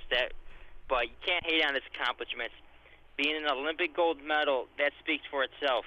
His Olympic gold medal in wrestling, freestyle wrestling, is more impressive than John Turinabol Jones steroids title reign. It's more impressive than Khabib's undefeated streak. Olympic wrestling is the pinnacle of sports. It's what people did back in BC times, thousands of years ago. It's the oldest sport in the world next to running. It is the pinnacle of human achievement. So you can't hate on Cejudo. He's a winner, man. The dude is a born winner. And yeah, he may be cringe and all that, but you can't hate on him. But Marlon Moraes, man, another example of a really yoked up, heavy shredded dude gassing out. And he was really powerful, was really quick, but look at what happened. You get him a little bit out of his comfort zone, You make him work, and he fades. He gasses out. I mean, what a bad look. My second point, Petr Yan. All right, put your biases aside for Sterling. Pretend you don't know him, and he wasn't on the show. I know he's a fan of the show. You talk to him all the time. Now, who would you want to see? Petr Yan coming forward, throwing bombs at Henry Cejudo, or Sterling backpedaling, circling away, trying to point fight to a decision? Good point. I mean, it's going to be freaking him versus Rivera all over again, him running away, trying to eke out a decision. Or it's going to be freaking Petr Yan, the most exciting guy in the division, coming forward, throwing bombs, trying to knock him out. Give Petr Yan the next title shot. Put your bias aside. Let me see the people in the chat. Who do you want to see, Petr Yan or Sterling? Okay, Kev, thanks. All right, so he made some good points. Yeah, that I just want to point out real quick the Petr Yan thing. I agree. I honestly agree, and like he said, him being a friend of the show, it's easy to want to see Sterling. You know, I wanted to see Sterling versus Moraes before they set up Cejudo, but if I were to look at what was going to be more exciting, Petr Yan. Petr Yan is coming off of 2 decision wins. I think he would be more exciting. Okay, let's. Okay, we're gonna get to that real quick because I want to get to his point, all 3 of his points. Henry Cejudo, I completely agree when it comes to the gold medal. That's a very good point. I mean, a gold medal, as much as you want to joke about, him constantly bringing it up, it's not easy to do. I don't care how small the guy is. It's not easy to win a fucking gold medal. So, yeah, when you talk about pound for pound, not only is he a double champ, but this man has won a gold medal as well, something that you might want to take into the mix. Daniel Cormier did not win a gold medal, but he is an Olympic wrestler. All right, so you move on to, and what was his next point? His next point was Sterling or Yan against. No, before that. Oh, Marlon Moraes? Oh, Marlon Moraes being all yoked up and stuff like that. Well, yeah, we heard his opinion on it. We can move past that. Now, yeah, let's move over to the Sterling situation. Petr Yan, very good, right? Although Jimmie Rivera looked pretty damn good in this fight against him. Look at who Petr Yan has fought. Jimmie Rivera, John Dodson, Douglas Andrade, Jin Soo Sun. Okay, great. That's fantastic. Good for you. You have a nice little record over here at 13-1-0. Now let's look at Aljamain Sterling, okay? Aljamain Sterling over here. He is 18-3-0. You look at his last couple of wins. You have Pedro Munhoz, who knocked the fuck out of Cody Garbrandt out. Jimmie Rivera, who, Petr Yan just fought. Cody Stamann. Brett Johns was undefeated until he met Aljo. Before that, you have Marlon Moraes, who fucking hit him with the knee. You know, some may say, Aljo was just, he got unlucky with that thing, Yeah, nailed him. Then before that, Renan Barao, 2017. Come on. What are we talking about here, Jesse? Come on. Petr Yan over Aljo is ridiculous. It's the only point I don't agree with. What do you say? Oh, you like Yan, though. I do like Yan. But after seeing that, the record of Aljamain Sterling and the little run that he's on right now and reinventing his career, who do you think is more marketable? I think Sterling could be more marketable, but I think Yan could be more exciting. See, I don't agree. Pedro Munhoz versus Aljamain Sterling, to me, was fire. And yeah, I like Aljo. Yeah, we're a little biased because he's been on the show. But if you look at how Aljo fought that fight, Munhoz was nullifying the takedown, kept it on the feet. Aljo was landing at will. My man Sterling was piecing up Munhoz. I was shocked by Aljamain Sterling striking in that fight. Now I want to see the wrestling versus Henry Cejudo wrestling. I'm down with that. You get that long reach of Aljo on Henry Cejudo. How is he going to fucking take on this fight? A 5-rounder against Henry? I mean, that's the fight. Petr Yan brings it. It'll be a brawl, and it wouldn't be a bad fight, but Aljo's my choice. So you got Yan, I got Aljo. Let's see what the chat says. We'll open up the phone lines again. DB Cooper says Yan is Russian. Mike says Sterling. Kevin from Chicago says Munhoz made it exciting coming forward like Terminator. Yeah, I mean, it would be a good fight. I'm not saying it wouldn't, but Aljamain way deserves it more, Sean Hart says, I'm half Polish as well. Boss Gogar says, Sean Hart, no way. Jews get other people to do their fighting. And he says, Aljamain. Life on Logic says DB Cooper. All right, speaking of DB Cooper, let's open up the phone lines. 516-522-0267. We have an hour and 10 minutes left in this show, so feel free to call us up. Speak your opinion. We didn't get Kevin's point on Tony Ferguson. I'm curious what he would have thought about that situation, Cowboy Cerrone. But get your thoughts in. I would love to hear your voices here tonight on the MMA Holes Hour. A lot of things to talk about. You got Cowboy's eye, the situation, and blah, blah, blah, blah. Whoa, they're coming in. 774, you're live with the MMA Holes. What's on your mind, DV Koopa? Oh, you motherfuckers, dude. Oh, you motherfuckers, dude. All right, here we go. Are you kidding me? Listen, I'm going to agree with Moss. First of all, Sterling definitely deserves it more than Jan. But I agree with KFC because it would be a way more exciting fight fucking watching Jan throw bombs at motherfucking Cejudo. No doubt about that. But Jan hasn't done really anything or beaten anybody on the caliber of fucking Sterling. So you're going to have to go with Sterling. Moss wins that argument. Fucking Cowboy tapped out by blowing his nose. That little fucking pussy lost every amount of respect that I had for that motherfucker, and I didn't have much. But I tells my boy, as soon as he touches his nose, I said, he just tapped out. He goes, dude, they haven't even started the round yet. I said, he just tapped out. Watch, fight's over. Boom, boom, his eye, he's fucking touching it like a little faggot. Like, oh, look at it. It's swollen like he had no idea. Are you fucking kidding me, dude? You have 50 professional fights. You don't know this all of a sudden? Your first broken nose, is it, Cowboy? I highly doubt that. I mean, just fucking people. Oh, my God, he didn't know where he was. Dude, he knew exactly where he was. When they did the interview, he was totally fine, completely fucking lucid, but he didn't know where he was 25 seconds before that. Oh, okay, I'm going to buy that, dude, like I would buy a fucking hooker on the street, dude. Are you fucking kidding me?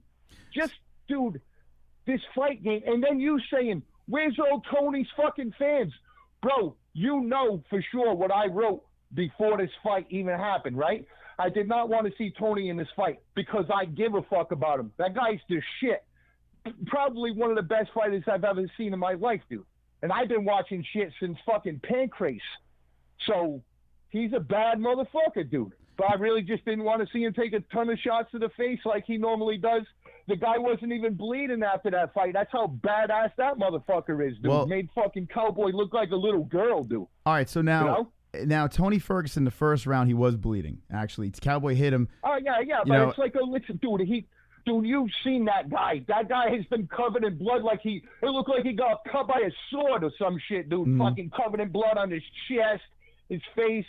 Dude, he took some shots in the first round and destroyed him in the second round, bro. Okay, so dude, now... destroyed him. Now the destroying thing, listen...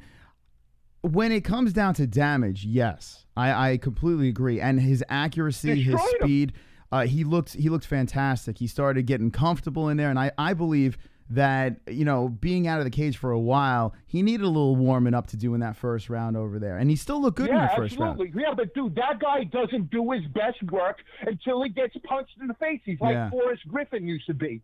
Forrest Griffin looked like he was fucking sleeping until somebody jammed him in his eye, and then he was like, okay, the Warrior's here. We're going to fight. You know what I'm saying? Yeah. Like, that's just how some of them guys are, dude. Some of them guys don't like to get hit. Aljamain Sterling, he's not willing to really trade, you know? And he hasn't been quite the same since he got fucking smashed by Moraes. Right? Well, yeah, he completely... He's been fighting a little bit different. He's been doing strictly wrestling, or he's been fucking... Now he looked like fucking Roy Jones Jr. in there the other night, jabbing the fuck out of Munhoz. That was beautiful, dude. Yeah, it's amazing. Beautiful, dude. The evolution of Aljamain Sterling right now. I mean, he was just straight up, I'm going to wrestle hump you. That was Aljo. That was what he, I mean, that's what I'm saying. That's what I mean. Yeah. And now he's completely, he's well-rounded. That's the thing, man. He knows that you need to be good at standing up. You have to be good, bro. You can't just be one thing. Even fucking Khabib is getting better and better every single time you see him in the fucking cage with the punches.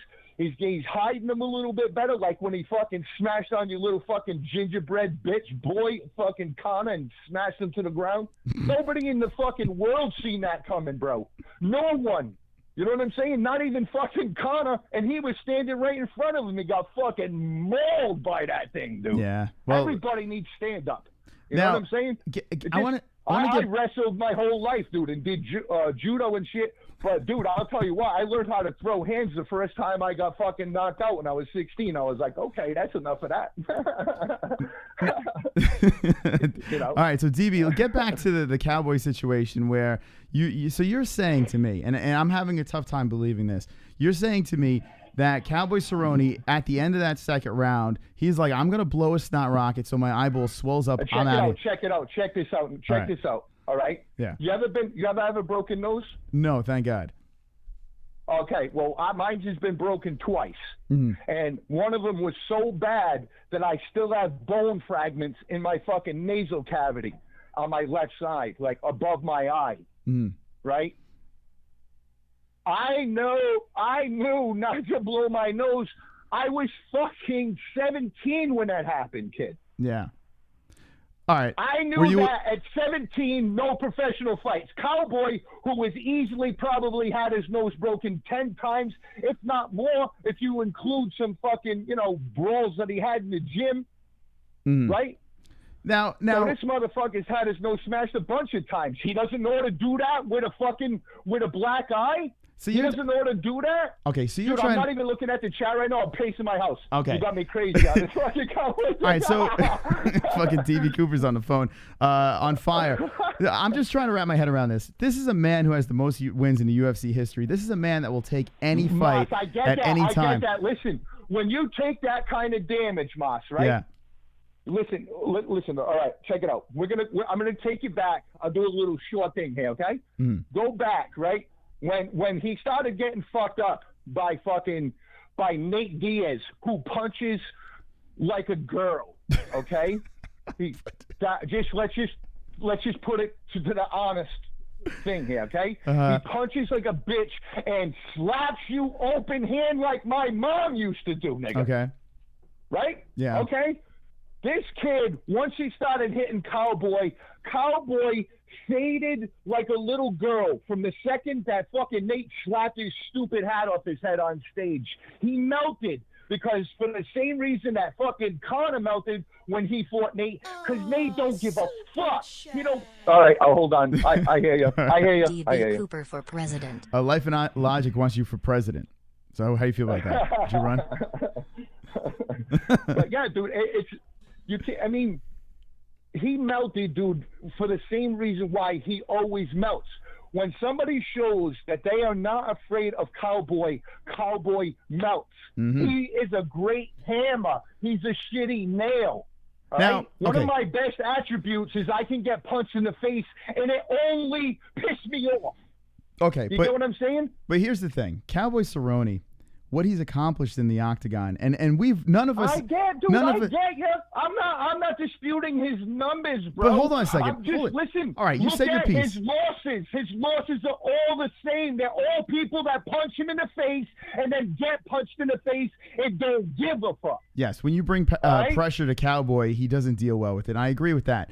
Exactly. He sucks. He melts. You get what I'm saying? Pressure fights, this dude big melts. fights. Listen, he is the guy that I don't like, that everybody else likes, bro. I have always hated Cowboy. Aha. All right? There we go. Always. I have never been a fucking fan of his. Listen, hold the phone. I'm going to explain so you don't go into because I know exactly what you're going to do, you little troll motherfucker. Don't you even do that. All right. All right? Good. Listen to me. Make your point. Listen.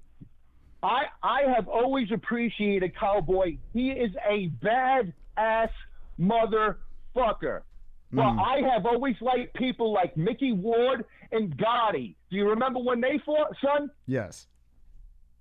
Oh, yes. What was that? That was like two people trying to actually hurt one another, kid. And it didn't matter. They both kept coming. That's my favorite fighters, Marvin Hagler, people who can just say, okay, you hit me, and then what? Yes. All right? And then what are you going to do? You know, when I got knocked out by some fucking punk that was fucking behind me and smashed me. I ain't never been knocked out in a fight. You want to know why? Because I know it's coming, and I invite the pain. Okay? Now, when Cowboy starts feeling real pain, his little heart says, oh, my God, I am no longer the fucking hammer. I am the nail, and I don't like this. Let's go away now. Okay? Okay. Let's melt like he did to fucking Darren Till, right? Mhm. Darren Till came at him like he was going to fucking ride him like a horse, and fucking Cowboy is like, okay, I'm going to fall down.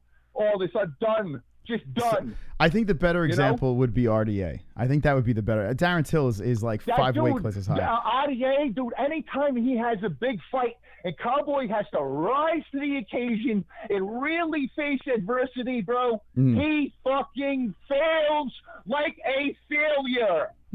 Every time that Tony Ferguson has to fight a fight, and it makes a difference, right? Okay, so he fought the first one, he won, and then now he's won 5 in a row, and there's a lot of pressure on fucking Tony Ferguson, but you know what he does?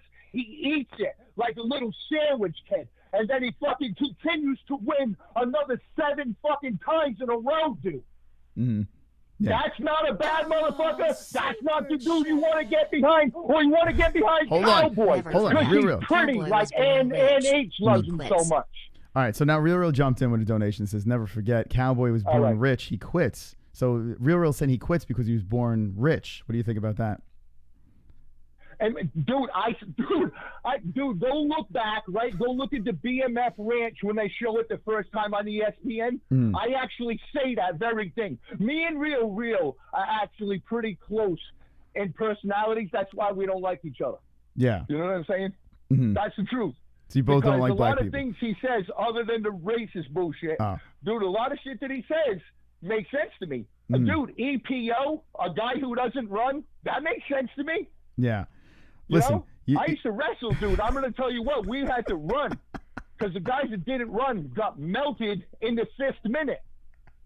You get what I'm saying? Yeah, not really. But here's the thing, DB. Listen, what did you have for dinner? Dude, what did you have for dinner tonight? About. Let's talk about what you consumed before this phone call over here. I wanna get into your head real quick over here. I know you're very passionate. I appreciate your listen, your energy. Hold on. But what you met me? You met me, right?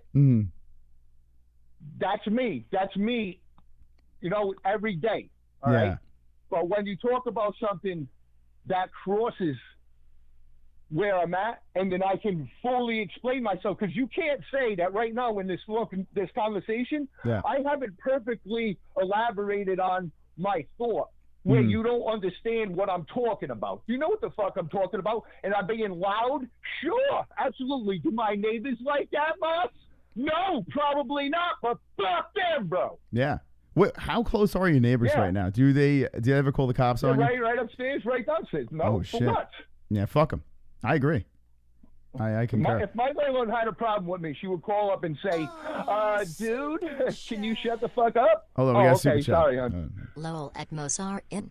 Mos holding back. Lol. All right, that's Real saying I'm holding back. No, I'm giving him his time over here. Listen, DB needs extra time. It doesn't make any sense though, Moss, for you to sit there, a guy who's never been in obviously a real street fight because you never had your fucking nose broken. Okay, I've got many. I got scars on my fucking head and all sorts of bullshit, dude. Yeah, you haven't been in a fucking proper street fight, son. Wait a minute. Yeah, well, he has a million scars on his face. Yeah, I just don't brag about him on camera, but he actually does have quite a few scars on his face. I'm not worried about it. My point is, for you to say, for you, a person who has not competed in their lifetimes, you ever wrestled? Did you ever do karate tournaments, judo tournaments, anything? Have you ever done anything where you had to push yourself beyond where you would normally rest your comfort level? He did judo. I did judo. I was terrible at it. I did. Here's the thing. Okay.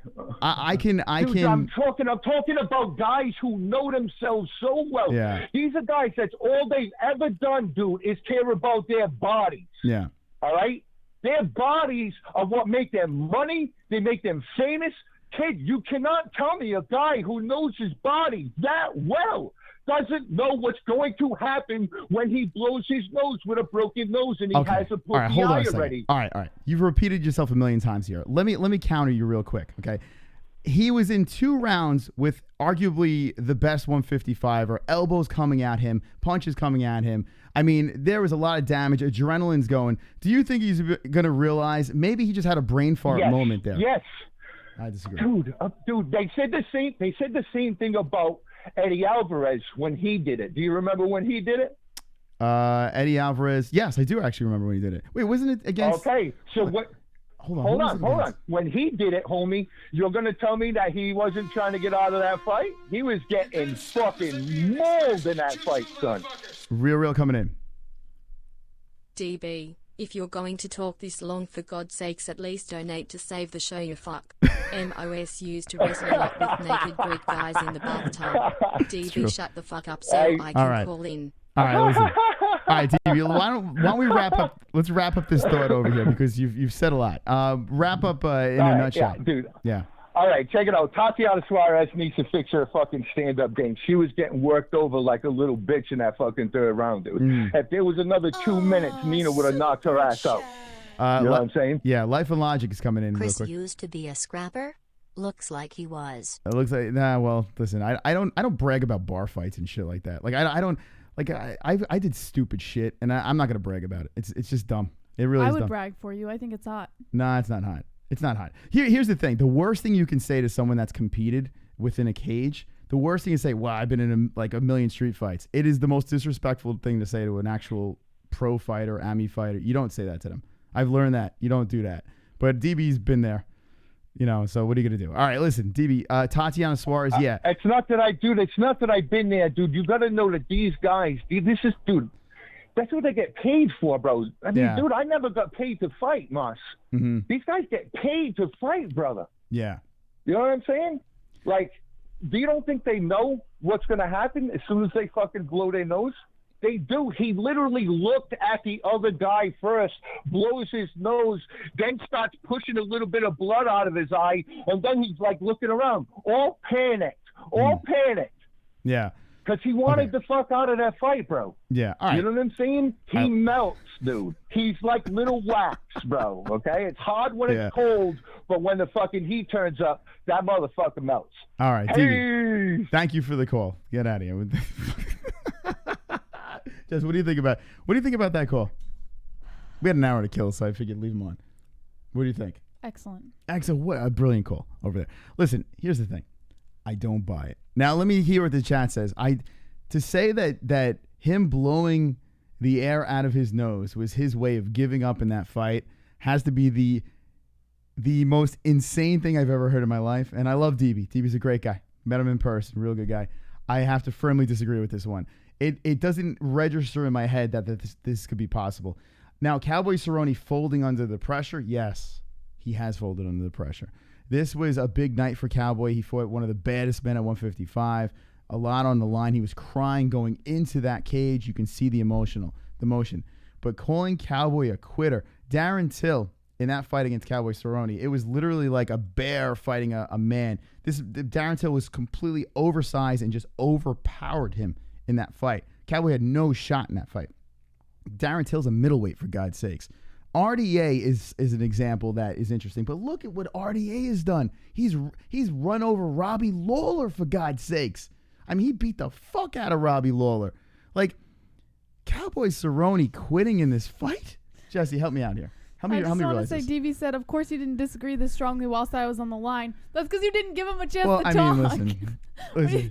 If you gave him a chance to talk, he would have disagreed this firmly. Yes, there are things called taking a breath. You know, you should try that. Sometimes you got to, he can swim underwater and he can breathe underwater. Like, you got to come up for air every once in a while. Listen, it doesn't register. Jesse, what do you think about this call? Or what do you think about that situation with Cowboy quitting in this fight? I don't think he quit. No. I think it's ridiculous, and I think, honestly, I feel like people are reaching. Yeah. I feel like people are looking for some kind of excuse. Yeah, I don't know. It's ridiculous. It's not even worth my time to really talk about. So. Well, this is where DB incriminated himself. He goes, I hated Cowboy. I hated Cowboy. Yeah. You don't say that. Listen, if you're gonna fucking go hard on your opinion and go against a fighter, you don't say I hated Cowboy and then start going off on him and be like, but you know, I have an open opinion. Come on, stop it. 516-522-0267. But I tell you what, I want more of that. I need more calls like that. Call us now. Let me know your opinion. Just breathe so that there can be a back and forth. forth. I'm gonna just start hanging up. I don't hang up on DB because I think it's hilarious. I really do. Uh-oh. we have the other side of the equation over here, and this should be good. Ann H. What's up, Ann? Hey. Hey, Ann. What's up, Ann? What do you think about this situation? I'm being very calm right now. Okay. Now, all right. No, I'm not. Go ahead. Go for it. Now, all right. Oh, caught me on a bad night. I'm not going to say anything because if I'm liable to say something, get in trouble for it, so listen, I won't say it. The Well, I want to tonight. hear it. I want to hear it. I want to hear what's actually going through your head. No, Tonight the gloves are off. I'll piss everybody off. Oh, no, don't worry about pissing anyone off, right? No one gives a shit about pissing anyone off. Tonight the gloves are off. I do, because everybody will hate me. No, Who cares? Listen, Who no one cares? hates you, Ann. How could if anyone hates you? I hate them. No one hates you. This Now, is live. There's people all over the world, and they're going to hate me. What are they gonna do though? Aside from hating you, what are they gonna do? They're not gonna do anything. They're Kill just me on assaulting. Twitter and everything else. Nah, they're not Go gonna. after You know me. what? Your best choice right now is just to speak your voice. You know, like. you know what, Ann? Okay. Say how much He you. didn't quit. Well, say how It much was you. just a reaction, okay? I mean, I'm sure I don't know about broken noses. I know in the heat of the moment, it was just a stupid thing to do, and as a reaction, you can't breathe, which I'm assuming you have your mouthpiece. It's the only way you can breathe. You can't really breathe. Your nose is broke. So I don't think he did it on purpose. He's not a quitter. He's not a pussy. He doesn't take easy fights. I don't think he's a quitter. I think DB's wrong. Sorry. Wrong. I don't think he wusses out on fights. I don't think he's scared to fight. It was a good fight. I think, yes, Tony probably had that second round. I had first round Cowboy. Third round, who knows what would have happened. Either way, they were fighting their guts out, and he was fighting. There's no way he would have gave that up. No way he would have gave up. We have on purpose. Hold on, and we have Jessica G coming in. And you're a 7%. God. You're strong. You can do it. Curse up a storm. Don't be a pussy like your boy Cowboy. Oh D. shit! All right, so. That wasn't a pussy! God damn it! Oh man, and I tell you what, they're going hard on Cowboy Cerrone. Now, you forgot to say I'm a big Cowboy Cerrone fan. Let me get to my point. Like DB says, I really hate Cowboy Cerrone. Let me shit on. Cowboy fan. Yeah. Duh. Everybody knows that. Do I have to say that? So you're clearly biased, right? In this thing where listen, this is your boy. You're going to bat for your boy over here. Yes. So, but I did say Tony got the second round. I did not say Cowboy got the second round. So Cowboy got the first round. Cowboy got the he probably got the second. Tony. That's what it was looking like. If the third round came out, I said it would probably be an all-out brawl. I don't know what would happen. Who knows? I just know he didn't blow on purpose to get out of the fight. Yeah. I mean, honestly, that could be the most insane thing I've ever heard in my life. But that's what I want. I want to hear insane things. And yes, I was pissed because I thought it was a late hit. Yeah, it was a late hit, and yes, I was all pissy. Yes. I was, heat of the moment, like y'all say, it happens. And yes, I was upset. So, it was a late shot, but like you said, it happens because they're all, jacked up. They're ready. They're fighting. They can't. It's hard to stop. Okay, I get it. But it clearly was after. And no, that probably wasn't the only shot. Yes, he was hitting pretty good in the face. So I'm not denying that. Yeah. Just saying, wish it wouldn't have happened, but it's just a lousy way to win. It left a bad taste in my mouth too. But you know what? I gotta say this: we had 2 crazy rounds and fun stuff to watch. I kind of wish they would run this back. Do you want to see it run back, or do you think they should? Well, hold on a second. Life and Logic coming in with a donation. Cowboy has pussy flakes for breakfast.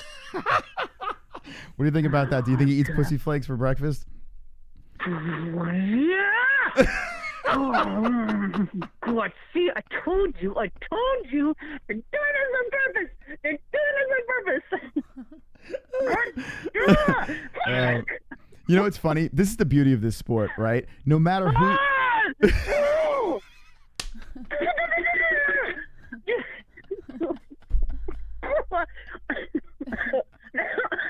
Now he's hitting me coughing.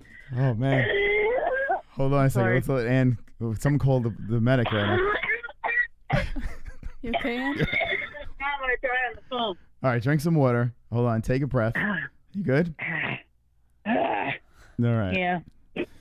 Okay, so Ann, now listen, we know you're a big Cowboy Cerrone fan, and this sport is a brutal sport. If you are a super fan of one fighter in this sport, I do not recommend it to people because, man, when your fighter loses, and they will lose. When they lose, you will get lit on fire. Now, you have gone on a good run here, right, with Cowboy Cerrone. This man has been on. He's got the most wins. He's 36-12-0 in the UFC.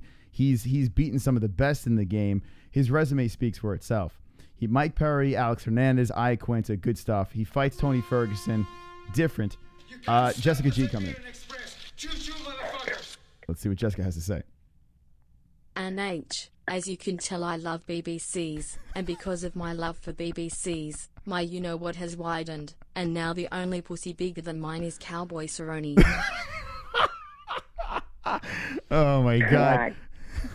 Oh, this is rough. This might be an Ann and DB's best call ever, right? This is back-to-back fantastic calls. All right. God, Cowboy's not a pussy.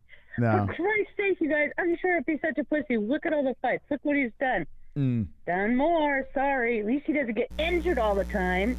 Yeah. Well, and that's true. If he is injured or anything's wrong, he still fights. Unlike Kukui, he doesn't get injured, right? And tell him. Yeah, he's always getting injured. Yeah. So, I mean, listen, you can make an argument either way in this thing, and you could be right, because no one is right in this situation. But everyone has a firm opinion. What do you think about this? And I know this is probably not going to make you happy, but I just do want to know what you think about. A lot of people are saying when it comes to the big fight, the big dance, Cowboy just can't get over that hump. What do you say about that situation? Do you think that is not going to tarnish his legacy, or is that something that is concerning when you talk about Cowboy Cerrone? He can get over that hump. Just don't get to the chance. It's like you said, MMA, you just never know what's going to happen. Mm-hmm. You know, from one thing to the next. And most of the fighting is mental more than anything.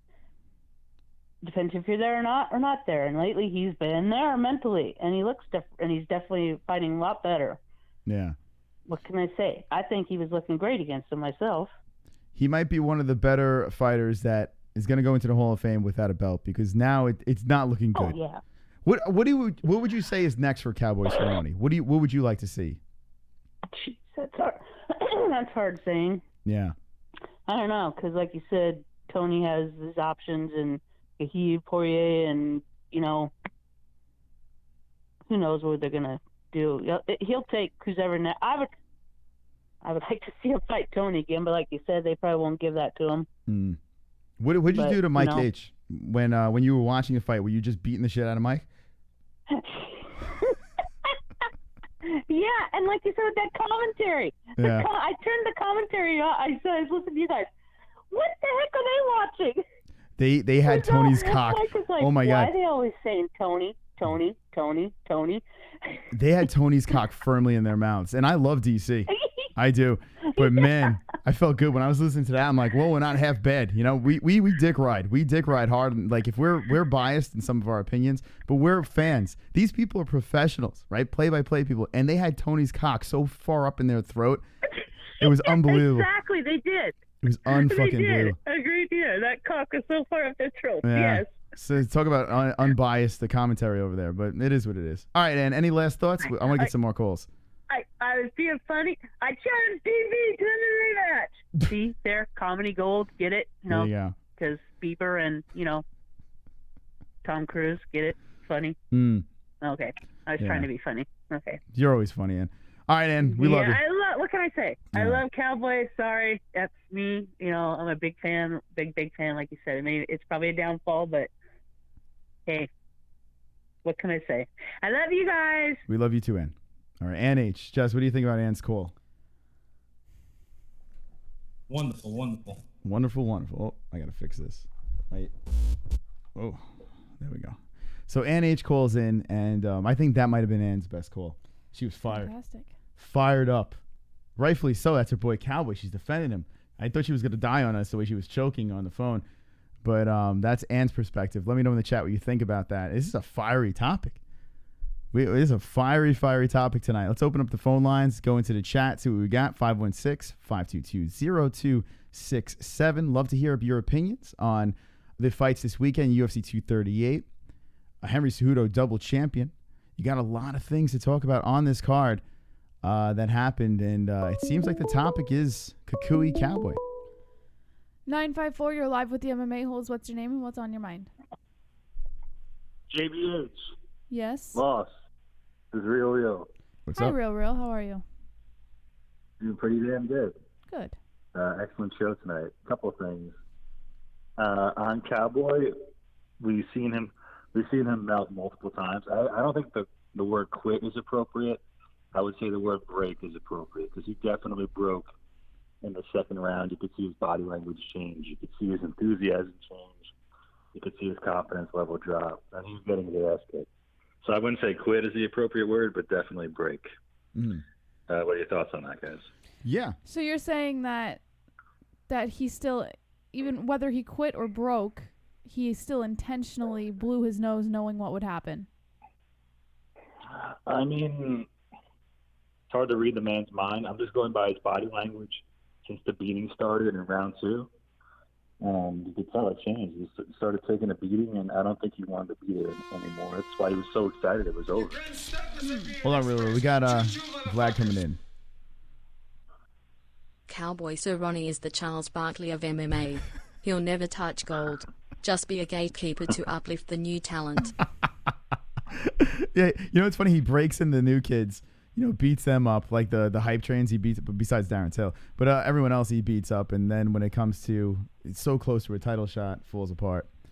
Thank you, Vlad. So all right. So I want to hear your thoughts on he blew his nose. His eyes swelled up, and I'm trying to wrap my head around this thing that people are saying, whether he quit or broke, people are saying he did this on purpose because he did not want to fight anymore. Is that what you're saying too? That's. I don't think so. I wouldn't go that far. I'm saying he broke in the second round, and maybe you could make an argument. Oh, he did it, and he realized right after. In the moment of a fight, it's the same thing with Tony throwing that punch. You're in the heat of the moment. You're in the heat of the moment. It's the middle of a fight. The referee should have been closer, in my opinion. But I mean, look at his face and look at Tony's face. It's pretty clear to win that fight. Yeah. One punch is not going to make that big of a difference. All right.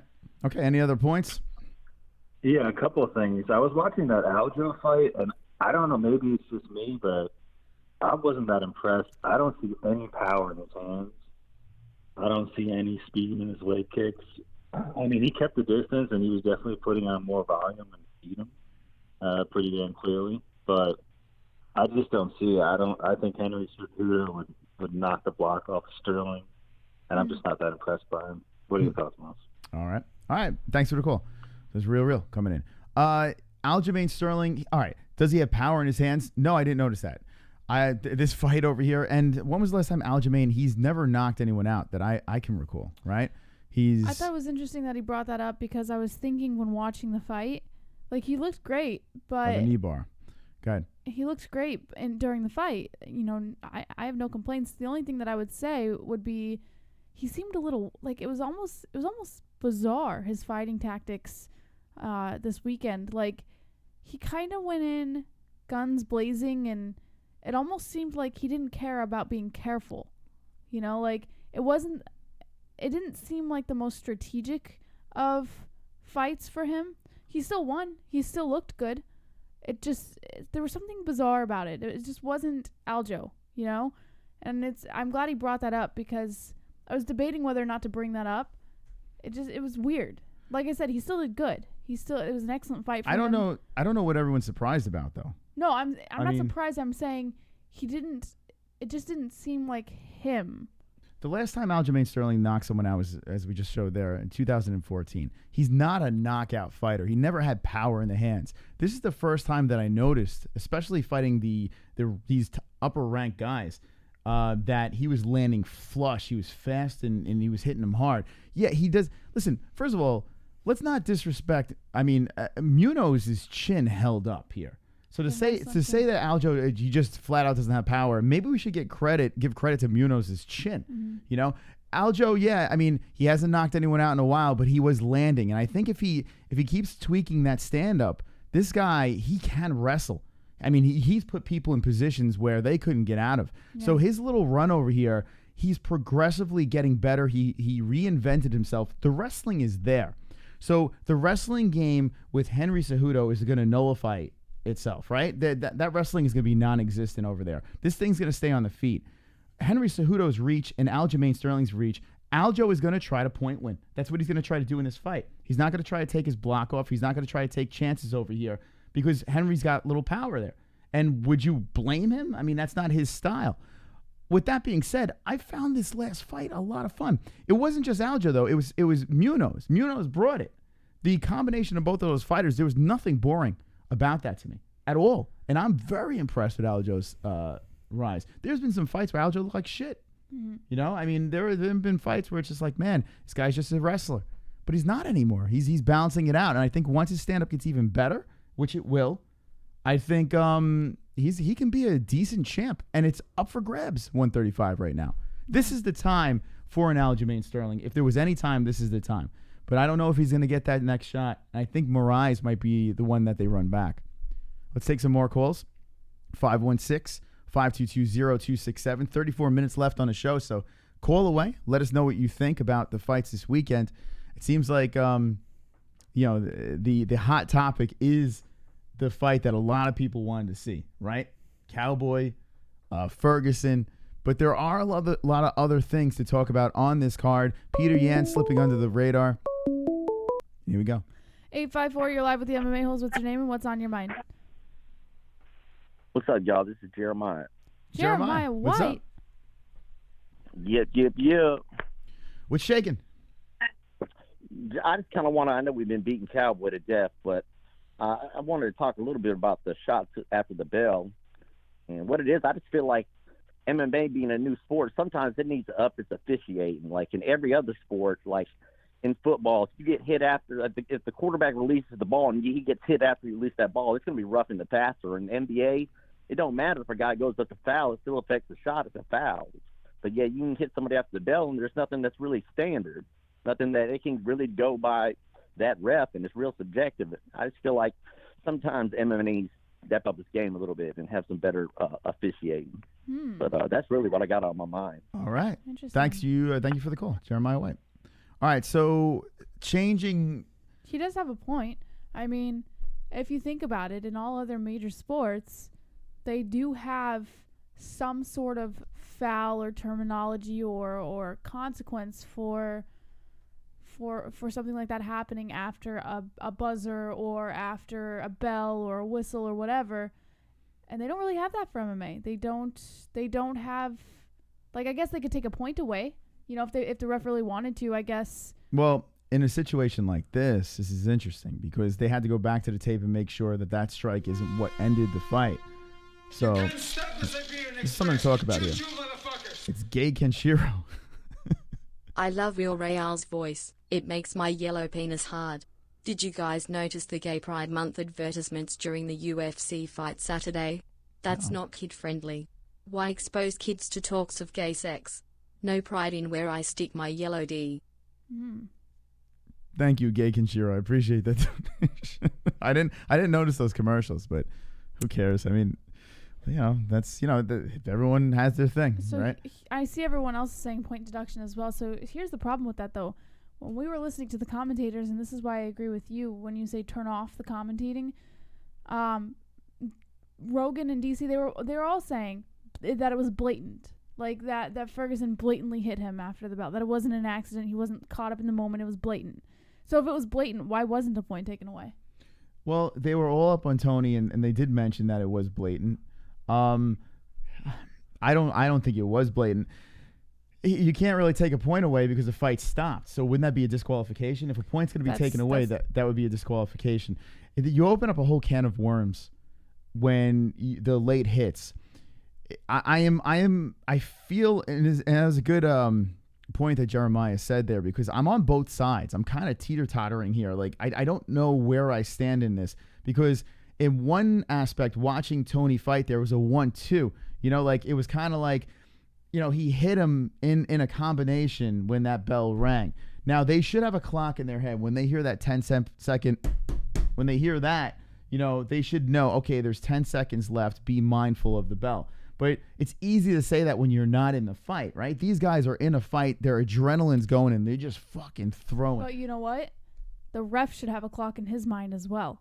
To immediately stop it. Exactly. And he was right there. Dan Miragliotta was right. And I love Miragliotta. I think he's an excellent ref. But he was there. And he did have the ability to stop or step in before Ferguson threw that last shot. And he didn't. Bus Cargo says the ref should have jumped him face first. He's like, stop. Hey, throw that big Miragliotta face in the mix. Man, I don't know. Like, you look at Duran to me, you know, and that point was being brought up at UFC 208. You know, Duran to me, that shit looked blatant. I think then it comes down to, was it blatant or was it not? I mean, I guess if you could say an illegal strike is blatant, if that is to judgment, then maybe what they should do is if it's a late hit, they should review it and see, hey, if this is blatant, we take a point away. Right? Now, the Tony Ferguson thing, I don't find blatant.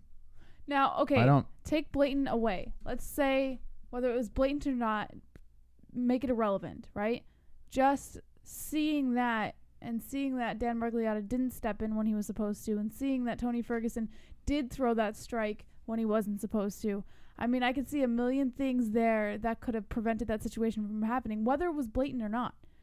You know, so I think that's the big question is, how come all of these other sports, they have protocol for situations like this and the UFC doesn't?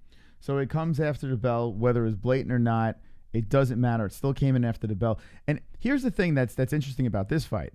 Like, this wasn't like, you know, that strike came in and then, you know, Cowboy dropped and was on the floor and, you know, in complete pain and, you know, that's it. The fight's over. This one here, Cowboy's face, like watching it back, you notice that was an accumulation of damage between getting striked in the face with the fists and elbows. You know, Cowboy's face was just, his eye was swelling up. You saw it happening earlier in that second round. So to say that this punch was the reason why the fight stopped, you can't really say that was the case. But it doesn't help it. No. He punched him square in the nose, and that's what swelled up the eye anyway, right? I mean, he blowing the snot rocket swelled the eye, but that's what led to it. So it doesn't help the situation, which is more of a reason why I think that it should have been a no contest. That's more of a reason. And I think maybe they should, like you said, maybe they should go back in there. And if something, whether it is inadvertent or not, you know, they should have a protocol. Say if it's a late hit and it's in that area, it's a no contest. The ref needs to jump between them. So a lot of people are saying that.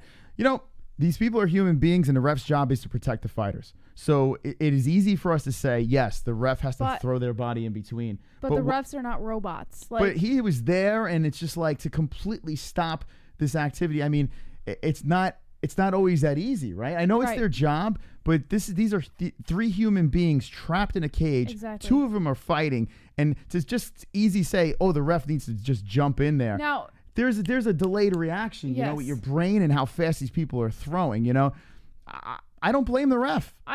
Listen, I'm in no way by any means putting fault on the ref. I do feel that there should be some level of protocol for situations like this, even when it comes to reffing. But in no way do I put full fault on the ref. And Dan Miragliotta did, you know, talk to Tony after that strike was thrown and said, you know, you can't do that. You know, it was very obvious that Dan Miragliotta tried to step in. Yeah. He just didn't step in fast enough. So I don't blame the ref. I don't blame Tony, because we don't know whether it was blatant, whether he was trapped in the moment. I don't blame anybody for it. I just think that there should be something in place to deal with situations like this. Yeah. So all right, here's the consensus then. They need to look at this. They need to seriously take a hard look at this and figure out how to do this. I don't believe, like, listen, you can say, yeah, Tony was winning that second round. He had more damage on the face. The fight was stopped because of damage on the face, so Tony gets the win. But I think because of the late hit, that puts another monkey wrench into the equation. You make it a no contest. That's what I think should be fair, right? We could all say, well, Cowboy quit. We could all say that we could make excuses for both sides, but I think a no contest would be the fairest way to do this. Tony was disappointed. He was visually disappointed there. You can tell. He even said run it back when he got interviewed there. You know, so even with him, he felt guilt in a way because he knows there was a late hit. He won. He gets the win. We move on, but I do think they should look at this. I have a solution, okay? And here's my solution. They wear collars, okay? When the bell rings, the collars zap their necks and they just drop to the floor. This way, there's no illegal shots. Yeah. So as soon as Tony goes to throw that fucking right, he goes 1, 2, and just goes down to the ground. Like they both just drop like a ton of bricks. You'll never have a late hit ever again, right? Yeah. What do you think? I think that's an excellent I would love idea. that. What do you think in the chat, right? Fucking put collars on them and just jolt electricity into them so they could just drop to the floor. I mean, it's cage fighting, for God's sakes. Let's just have that happen. Let's take some more calls and see what the chat says. 516-522-0267. Death Metal says, makes perfect sense. Skullcrackers, 2 men enter, 1 man leaves. Kree's laughing in the chat. Vega says, good idea, Moss. Tim Right? Butler says, Mystic has 1 on his balls and Jesse uses it often. It's true. I wish. Mark Roberts says, best idea ever. Flatter Dickens says, Grandmaster style. Roberto says, MMA guys already getting paid bad. Death. Oh, that's another thing. Wait. Oh, shit. Can I just... Hold on a It's second. Kevin. Hold that He thought. can go back. All right. Go ahead, get That's it. another thing. I just want to point out that Roberto was talking about the pay. If it's a no contest, don't they not get paid, or they get paid less, or like doesn't it affect their pay if it's no contest? Well, you don't get the bonus. No, but doesn't it affect? You get bonuses if you win or lose, right? So you're not going to get any bonus or anything like that, or whatever's in their contract. I mean, I think each fight is different. So if it's a no contest, you're not getting the extra cheddar, you know. So, I mean, I guess yeah, you'll make less money. But here's the thing: when it comes down to it, right? A wrong is a wrong no matter what. And I'm gonna open up the phone lines again. A wrong is a wrong. If you do something wrong, it doesn't matter what your intent is. You still did something wrong. Yeah. And I don't believe Tony Ferguson did it on purpose, but he still did hit him after the bell, right? So in that aspect, why would he get rewarded? Even if it was inadvertently, he still punched him in the face after the bell, you know? Why does he get rewarded for a win? That's a flawed system, right? I mean, because a wrong's a wrong. Now, I don't believe he did it on purpose, but I just think the rule is fucked up there, you know? And then it could be an easy out for a fighter. If they're losing a fight, he gets hit after the bell and be like, oh, I can't continue, no contest. You know, I could see fighters doing that, but we do have those situations anyway. The John Jones situation, when he kneed Smith in the nuts. You know, was it the nuts, or I forgot what it was? Where it was a nut shot. No, wasn't it? it was a knee. It was, Jones. Or was it the head? It was no, an illegal knee. That's right. It was a legal knee to the head, and Yeah. Smith didn't have to continue over there. Yeah, he right? could have totally opted out of that, but that's one. You don't want to give. A whole other. But yeah, it opens up a whole can of worms. So either way where we go, it just opens up these other doors where they have to think about. Something has to be done, though. Something has to be changed. All right, let's open up the phone lines again. 516-522-0267. Scripture, what are you talking about? You are fucking retarded. I picked Tony Ferguson in the win. We both did. We both picked Tony Ferguson. Going back, I even said Tony Ferguson won the second round. I said he didn't throw the punch on purpose. So take your fucking head out of your ass and get out of my chat, you son of a bitch. All right, here we go. 801, you're live with the MMA holes. What's your name and what's on your mind? He's sleeping. 801. Are you there? Yes, I'm here. What's up? Hey, so on the whole Tony and Cowboy thing, so the thing that everyone's pointing the finger at Dan for him being the issue in this, that he should have been there to jump in between, you know, that right when that buzzer rang. You know, we would never see knockouts like you see with Yair Rodriguez against, you know, because if the ref was right there when that buzzer is ready to go off, when Korean Zombie came rushing in, he would have never landed that elbow. And during that round, Cowboy was pressuring, you know, Tony at that end, right at the end of that buzzer. And Tony hit him out of instinct, I think, because Cowboy came in and threw a combo, and out of instinct, Tony just reacted, you know? Yeah. No, I agree. I completely agree with this call. Yeah, there's really no Thanks one for to the call, blame. man.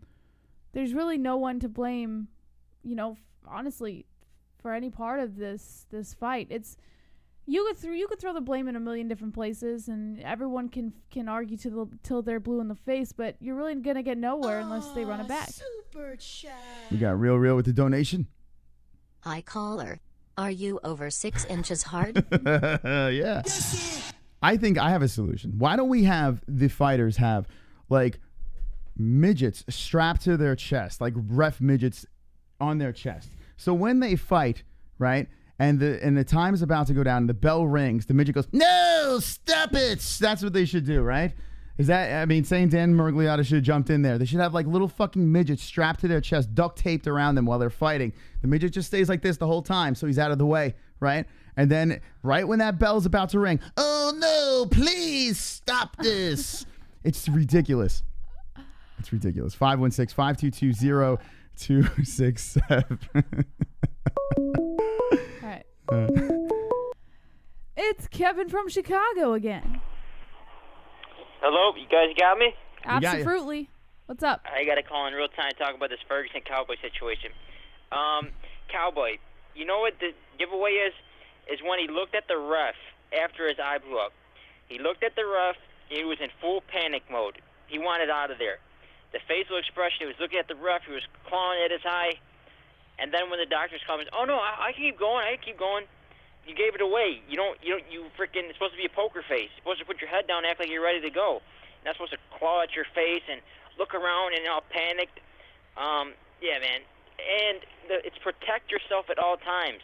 That little 1 second shot after the bell isn't enough to freaking disqualify Tony. This isn't like an Anthony Smith, John Jones situation where you need him on the ground. It was a 1 second after the bell.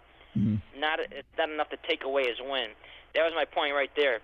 And my second point, I got to get back to this Petr Yan versus Sterling situation because you're saying Sterling just has a clear, better shot. Oh, he just totally deserves it way more. Hold on, we got Real coming in. Hold that thought. Hi, Kevin. Do you believe D.B. Cooper is a sodomite? What do you think about D.B. Cooper being a sodomite? Not a chance. All Not right. a chance. There we go. All right. So back to your. Petr Yan, yeah. He got 5 fights this year. He's 5-0. He has wins over John Dodson, a top 10 opponent, wins over Jimmie Rivera, a top 10 opponent, and he beat Jimmie Rivera worse than Sterling did. He dropped Jimmie Rivera twice and nearly finished him twice. He put the pressure on him, pushed the pace the whole time. He was the one pressing forward against Jimmie Rivera. Jimmie Rivera was pressing forward against Sterling. I mean, Sterling, his only top 10 win is against Munhoz, I think. Go check out Sterling's record real quick. I'm pretty sure his only top 10 win is against Munhoz. So with Petr Yan and Jimmie Rivera was winning those rounds until Petr Yan stole 2 of them at the end by dropping him. Let's be honest here. Jimmie Rivera looked pretty damn good in that fight. He looked good, but, I mean, he got dropped twice. He got dropped, and that's what counts. When you got dropped at the end of the fight, at the end of the round, in both rounds, you nearly got finished, and that was the most significant thing in both rounds. I mean, he nearly finished him. And if you look at records, Sterling, I mean, it goes off fighting style. The UFC is an entertainment business. It's not about meritocracy. They could pretend it is, but it's not. And Sterling is the more exciting fighter by far. He pushes the pace. He's a fan-friendly style.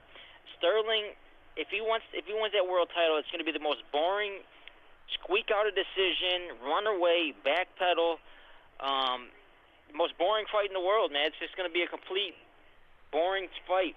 Even against Henry Cejudo, he's going to have a reach advantage. It's going to look like the same thing with Jimmie Rivera. If he fights, any of these guys, he's huge for the weight class. So just pretty much uses his reach advantage and bullies these little 5'5" fighters. It's not a fan of his style. I know he's good, he's talented, but Okay. I'd rather see him go in there and just take dudes down and smash them, get on top of them, ground upon them, than playing this little point karate from the outside shit, fighting like a bitch. All right, so let me ask you a quick question here. You said on the previous call that Henry Cejudo, you were pretty much praising him about the gold medal and the pound for pound thing. You clearly like Henry Cejudo, right? Yeah. Would you say that Petr Yan is a better matchup for Henry Cejudo than Aljamain Sterling?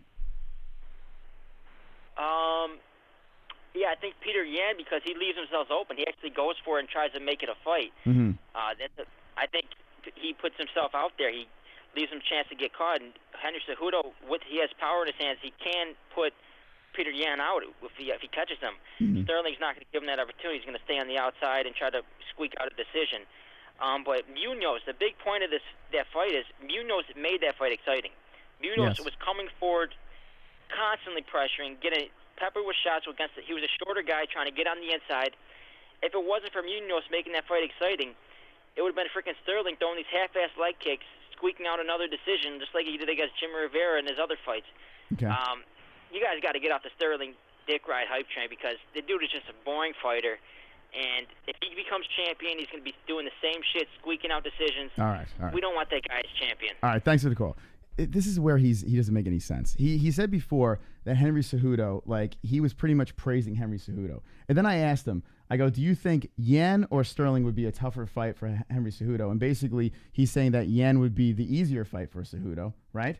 So hold on a second, and then I'll let you get into it. So he basically wants Henry to fight an easier opponent. Aljamain has a better chance of beating Henry. He doesn't want Henry to fight an easier opponent. He wants him to fight a more exciting opponent. No, but he said that he has a better chance of beating Yan than Sterling. He does have a better chance of beating Yan, but Yan would make the fight more exciting because he would pressure on Cejudo. That's what he's saying. Yeah, but then he follows it up and says Aljamain's fight was exciting because of Pedro Munhoz.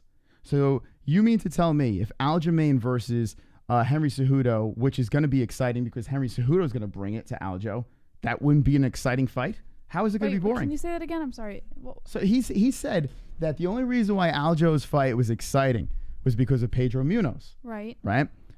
So if Aljo fights Henry Cejudo brings it like Pedro Munhoz. He's not going to sit back and wait. He's going to come in and attack. Right. So that's going to be an exciting fight, correct? Am I wrong? No, because what he's saying is Sterling is going to keep it on the outside and try and make it go the distance.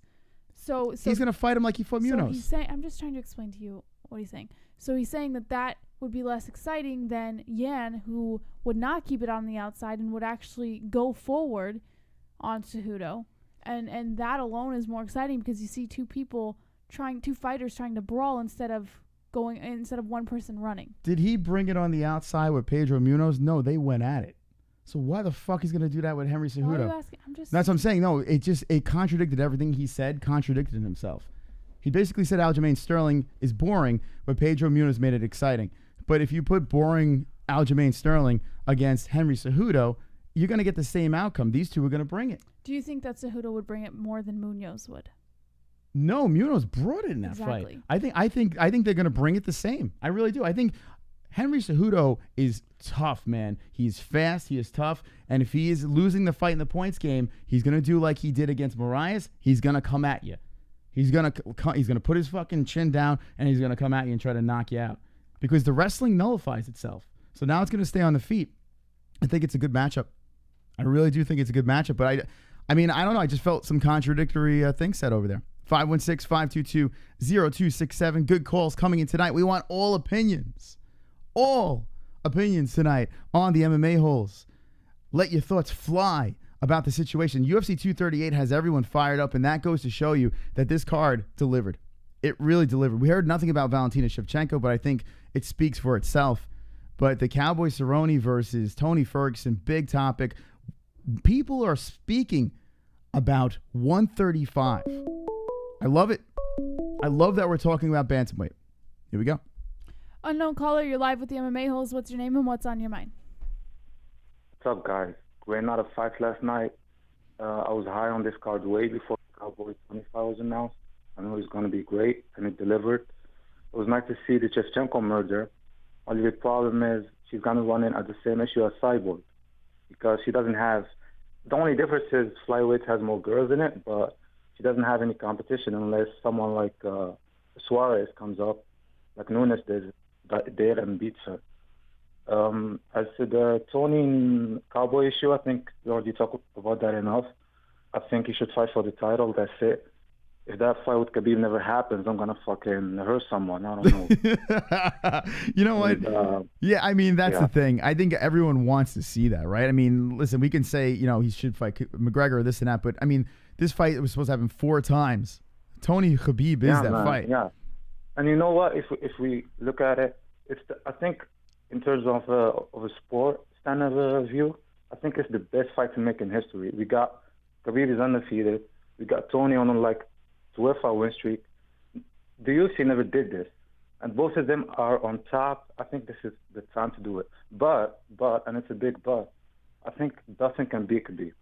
I think it's possible. I remember you guys after that fight, after 236, you guys were like, oh, especially you, Moss. I think you said Dustin has no chance or something. I disagree with you, man. I think if Max would have won, I think Max has no chance. I think Dustin has way more chance than Max. Okay, hold your thought there. I want to hear this. Real coming in. Thanks for calling Gay Kinshiro # sodomy a crime. This is not Kinshiro, right? Well, what is your name, by the way? We didn't get your name. My name is Sad. Sad. Oh, okay. It's there from the chat. Yeah. Okay, what's up, Sad? Yeah, All right, so man, back to your thought. Oh, so I was saying is I think Dustin has way more chance than Max. Max doesn't have enough power, and Dustin has a chance to win. But I still think Khabib is the favorite, of course. Okay. But all right. I can't wait for that fight. There you go. All right, thanks for the call, man. Good call. Here's Syed calling in. Look at that. So he thinks Poirier might have a chance against Khabib. You know what? Listen, I've doubted Poirier before. He's on a nice little run here. Like I said, Khabib is in the John Jones. Khabib and John Jones are in the same boat for me. Until they lose, I'm not picking against them. It's just not happening. The guys are too good. They really are too good, except for Tony Ferguson. I think Tony Ferguson's going to beat Khabib. I really do, but we're probably never going to see that fight, and it sucks. But I got Tony over Khabib. It's a good call. You can't stop Vlad. the Siberian Express. Choo-choo, motherfuckers. I want to see Aljo fighting Triple C next. Not only because he can take the trolling, but it's good for the channel. If Aljo beats Henry, that sets Moss and JBH up to potentially interview a UFC champ, drawing more viewers to the show. That's right. My 2 cents. It's all about Look at Aljo, Vlad friends. go. Vlad, it's all about Aljo. Imagine Aljamain Sterling. We see you all the time over here, and he's a good guy, man. He's doing all the interviews right now. But putting that aside, I believe he's the best fit. Now, if you want to run, if Henry Cejudo goes back down to 125, and that kind of leaves the 135 open again, and you have that layover, Aljo versus Moraes rematch makes a lot of sense. It leaves Petr Yan kind of in limbo over there. Although there are other guys you could put in Petr Yan's. I think Petr Yan needs one more. I don't think you could give him a title shot right now. I really don't see that, especially with the guys he's been fighting. Aljo's resume is way better than Petr Yan's resume. I don't give a fuck what you say about boring or whatever. I mean, Aljo is here and Petr Yan's here. Not saying Petr Yan's going to be nothing, because he did beat Jimmie Rivera, so respect for him in that. But come on, a couple more wins for Petr Yan. What are we doing here? Aljo versus Moraes might be the fight. That rematch might have to happen. Yeah. And I'm interested in that one. That's a good one. Moraes is going nowhere. It's going nowhere. 516-522-0267. What a night, Jesse. Calls are good. Calls are great. All right. What we got here? 210, you're live with the MMA Holes. What is your name and what is on your mind? Oh, my God. I miss you guys so bad. Is this Jose? Motherfucking dude, Moss, bro, I fucking love you guys. JBH, I love you too. You know I just be fucking with you guys. I love both of y'all. Wow, where have you been? Yeah, dude, I've just been working. I've been paying child support to my 10 kids, but I've been watching MMA. And what I want to say, I got 2 things. First and foremost, bro, you know that Tony's not a dirty fighter. Yes, you know the ref should have dove in and wada. But, dude, Tony is not dirty, has never been known to be fucking dirty, offered an immediate motherfucking rematch. So, I mean, what else can you say? And another thing that's weird, I've never known Cowboy to be a quitter, man, but he fucking knew that his eyeball was going to swell. Honestly, do you kind of think he wanted a way out? Man, I mean, I've said it over and over again. I don't see it. I can't. Man, Cowboy Cerrone is one of the baddest guys out there. That's what I'm saying. I don't see it. Dude, I feel the same way, but it's weird because I don't know, man. I mean, but I'm not even going to do that to Cowboy. I love him too much, bro. So, I mean, honestly, though, my point is Tony has never been known to be dirty, so I don't think it was dirty. And, I mean, what the fuck? The ref's really going to dive his fucking head in there? Come on. What do you think about? Come on, guys. It's crazy. It really is. That's, and then here's the last little point. I want to say this, dude. First and foremost, it's amazing how far you fucking guys have come. Even though I don't call, as much as before, dude, I watch you all the fucking time. So all the praise in the world. And here's the point that I want to make. I think that MMA is the fucking solution to world peace. Think about this. Anytime that a nation got into conflict, what if the 2 heads of state had to go into the fucking cage instead of sending innocent men to go fight for them? Yeah. So I want to see, what do you guys think, bro? I think that MMA, it seems counterintuitive because it's violent, but I think that's the solution to world peace. This falls in line with the Justin Bieber fucking fight thing. whenever you got funk with somebody, let's go in the fucking cage. We'll fucking duke it out and we'll shake hands. And all this craziness, school shootings, all that shit will be over, bro. MMA is the solution. It's the answer to world peace. I fucking love you guys. I love you. All right. Wonderful. Jose's back. How about that? Donald Trump versus Kim Jong-un inside the octagon. Would you like to see that? Right? All right. Why not? Sure. I got to go with Trump. I mean, he's got the height, the reach. I mean, he's lengthy. The only thing is, I mean, Kim Jong, I don't know how his ground game is. He might take Donald down. Might be a problem. What do you think about that? Call in the chat. Let's see what's going on in the chat over here. As we got a super chat coming in. Tucker Baker. Trump beats everyone. Nice point, friend. The Tucker says Trump all day for the win over there. All right, we're going to we'll take 2 more calls. If you want to come in quick, we'll take some more calls over here. But what does the chat say before we open them back up? Dude Chronic says Trump has heel spurs. Mark Roberts says he been puffing on too much Buddha sack. Mike S says great call, Jose. Skullcracker says Trump's 6 foot, Kim 5 foot. DB Cooper's Moneybag says laughing my fucking ass off, Kainoto. Infinite Conscious, Trump's been taking pointers from Tyson. Super chat. Got real coming in with the super chat. Be a good Mexican and make me a taco. Whoa. Hashtag Trump 2020. There's Real wants a taco. There you go. Wonderful. Thank you, Real. By the way, shout out to Real Bearded Men. Speaking of Real Bearded Men, link in the description, 15% off, promo code MMA Whole. That's still going strong, so get yourself some beard products. Links down below. Timeless CBD, we got that 20% off again. Down below, we will be sending out the vape pen tomorrow to the lucky winner on Saturday. Promo code MMA Whole and BetDSI. Get your bets in. Stanley Cup playoffs tomorrow. Go Blackhawks or go St. Louis. Oh, we lost them. Where'd that go? I want to pull for Cerrone. I like what he represents, but he's not a champion. Mm-hmm. He can beat mid-tier fighters like Mike Perry and fading fighters like Matt Brown, but he can't beat the elite like Benson Henderson, RDA, Pettis, etc. Gaethje versus Ferguson is fire. And that is from Kevin from Chicago. So there you go. Says he wants to pull for... Hold on a second. He wants to pull for Cerrone. He likes what he represents, but he's not a champion. He can beat mid-tier fighters like Mike Perry and fading fighters like Matt Brown, but he can't beat the elite like Benson, Henderson, RDA, Pettis, etc. Gaethje versus Ferguson is fire. Yeah, I tell you, Gaethje versus Ferguson is fire. I mean, listen, that's not fair for Tony, to take on the Gaethje fight, but Gaethje versus Ferguson, who would not want to see something like that? Just for just to watch a good fight, that'd be great. All right, let's take one more call over here, and yeah, Cowboy Cerrone, man, it does suck. He's not going to be a champ. I mean, there's been multiple times where we've had to say this, but a damn fun fighter to watch and a good story, and he now has a blemish on his dad record, Jesse. He is not undefeated as a dad. This will be the last call. All right, last call of the night, 774. What's on your mind? What's your name? Hey, what's going on? Hey. DB, is that you again? Hey, listen. Look. Yeah. I don't appreciate the way that you twisted what I said. All right. Okay. I don't appreciate that. All right. I said, yes, I hate Cerrone, but I hate Cerrone for the same reasons that KSC just put in the fucking super chat. Mm-hmm. The guy has all the tools, but will not fight beyond his comfort level, man. He just won't do it. That dude, you see fucking Henry Cejudo? That guy got kicked to pieces, dude. All right? Most guys would have just said, hey, you know what? Fuck off with those leg kicks, all right? Mm-hmm. He got kicked to pieces and then came back and then destroyed that fucking guy, bro. You know? Yeah, like, I hear dude, you. that's what it takes to be a champion, guy. That's why he'll never be a champion, guy. Yeah, well, I don't disagree with that. That I don't disagree with. The quitting thing, I mean, listen, he's not going to be. Dude, I'm telling you, listen.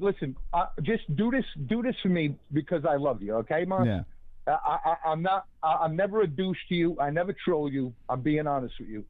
Go back and watch that fucking fight, all right? I watched it last night. All right, listen, watch it again and just watch this. All right, hold on. Hold on, real. Sodomites call in twice. Do you give reach around? It's real. Dude, of course I give reach around you. I'm fucking you in the ass, dude. Oh, what the shit. fuck? Of course.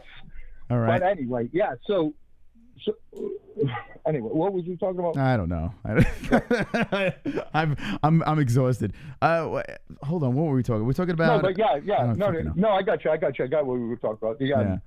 Watch a fight. Watch when he gets off the fucking stool. Okay. Don't watch anything else. Just watch his face, dude. Okay. Yeah. I got Super Chat Vlad. It's not a DB call if he doesn't use the N-word. They want. They're taking requests. All right. Anyway, so but yeah, watch his face, dude. Okay, he literally does it, and then he goes right for his eye, starts pressing his eye, dude. You know, and then I think it was KFC who was saying he looks around, fucking panicked, and fucking Real said the same thing. He looks around. Dude, you're supposed to be like, okay, my eye's swollen, I'm going out there. This is the way we gotta fucking do this shit. But he blows his nose, dude. It blows his eye up so fucking hard, dude. Then he looks around, making sure somebody notices, you know, that his eye's fucked up, and then he goes on. Not only that, as soon as he does his fucking interview, bro, he's all smiles and fucking cool, bro. I mean, dude, who's fucking happy about losing like that? Who's that happy? I think he was Dude, embarrassed. You might think he just got a fucking hand job from a Thai hooker, dude, with some oils. I feel that he was embarrassed. That's what I'm thinking. I think that he had a brain fart. I mean, he's been punched in the face over and over again. I think he was completely embarrassed. I think he realized he fucked up. That is such a weird dude. He's totally lucid to do this fucking interview, though, dude. Totally lucid, bro. This is not even me being passionate or angry about it. But dude, here's the thing. Totally lucid. But bro. What does he win out of it? 100% lucid. Okay, but what does he win out of this is what I'm saying. Like, even giving up over here, what does he get out of this? He wasn't going to fucking win anything, but he was going to get more of a beating. So he was like, well, fuck it. It's already there. Let's do this. You know what I'm saying? He blows it up. Boom. No problem. And then instead of tapping or instead of getting the fucking beating that was for sure to come, and he was almost getting knocked out in the second round. For the third round, dude, 5 more minutes of Tony Ferguson coming at you like a fucking Wolverine, dude. Yeah. Dude, bottom line, he was getting a fucking beating. Listen, I don't, in a way, don't blame him, but that's not my style. It's not the fighters that I like, bro. The fighters that I like are losing, and they still go for it, like Darren Elkins. The sodomite is right. Most you simple. All right, so they're saying DB the sodomite, you're right. All right, listen, you said the same thing over and over again. We appreciate the call, but we got to get You know out what I'm saying? Like, listen, right. Darren Elkins, if you watch him fight fucking Mirsad Bektik, dude, he's getting a fucking beating for 2 rounds. It looks like the guy's about to die. Okay. All right? And then in the third round, he fucking knocks him out. Okay, all right. Listen, I had to hang up. He's comparing Darren Elkins to Cowboy Cerrone. Darren Elkins to Cowboy Cerrone. DB, we love you. You probably just pissed him off now. Well, we got to get out of here. He's gonna go like Darren. All right, full listen. What do we? Jackson on you He just compared Darren Elkins to Cowboy Cerrone. Come on, stop it. Stop it. I understand what he's saying. Okay, I get this conspiracy theory of him tapping out over here, right? I get it. I just don't believe it. Jose. Real here is your Big D Taco Mexico. Jose coming in.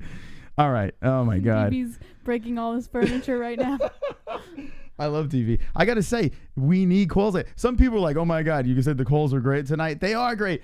I don't want everyone to agree with us. I want fucking people to disagree. But you gotta condense the thoughts over here. Listen, I get what he's saying. You know, you can spin it every way you want to spin it. And maybe there's a slight possibility that could be a chance. Super chat, real. Lol. Listen, I got to hang up. LOL. Love it. Listen, what are you gonna do? I gotta go. I gotta go to bed. I'm tired. My voice has been done the whole fucking stream. But there's just so many ways you can explain your opinion. We get your opinion, and there is always that chance that you can be right? There's a chance DB could be right, we can be right, anyone could be right in this situation. I'm just going by the type of fighter that Cowboy Cerrone is, all right? And I want you to continue this in the comment section when we're done with this. And in this situation, I don't think he was playing with a full deck at this moment. I think he realized after he snot rocketed, he was like, oh, fuck. You ever do that? I mean, I've been guilty of that. I've been guilty of situations where I would do something stupid and then be like, oh, fuck, what did I just do? Yeah. He's been punched in the face over and over and over again.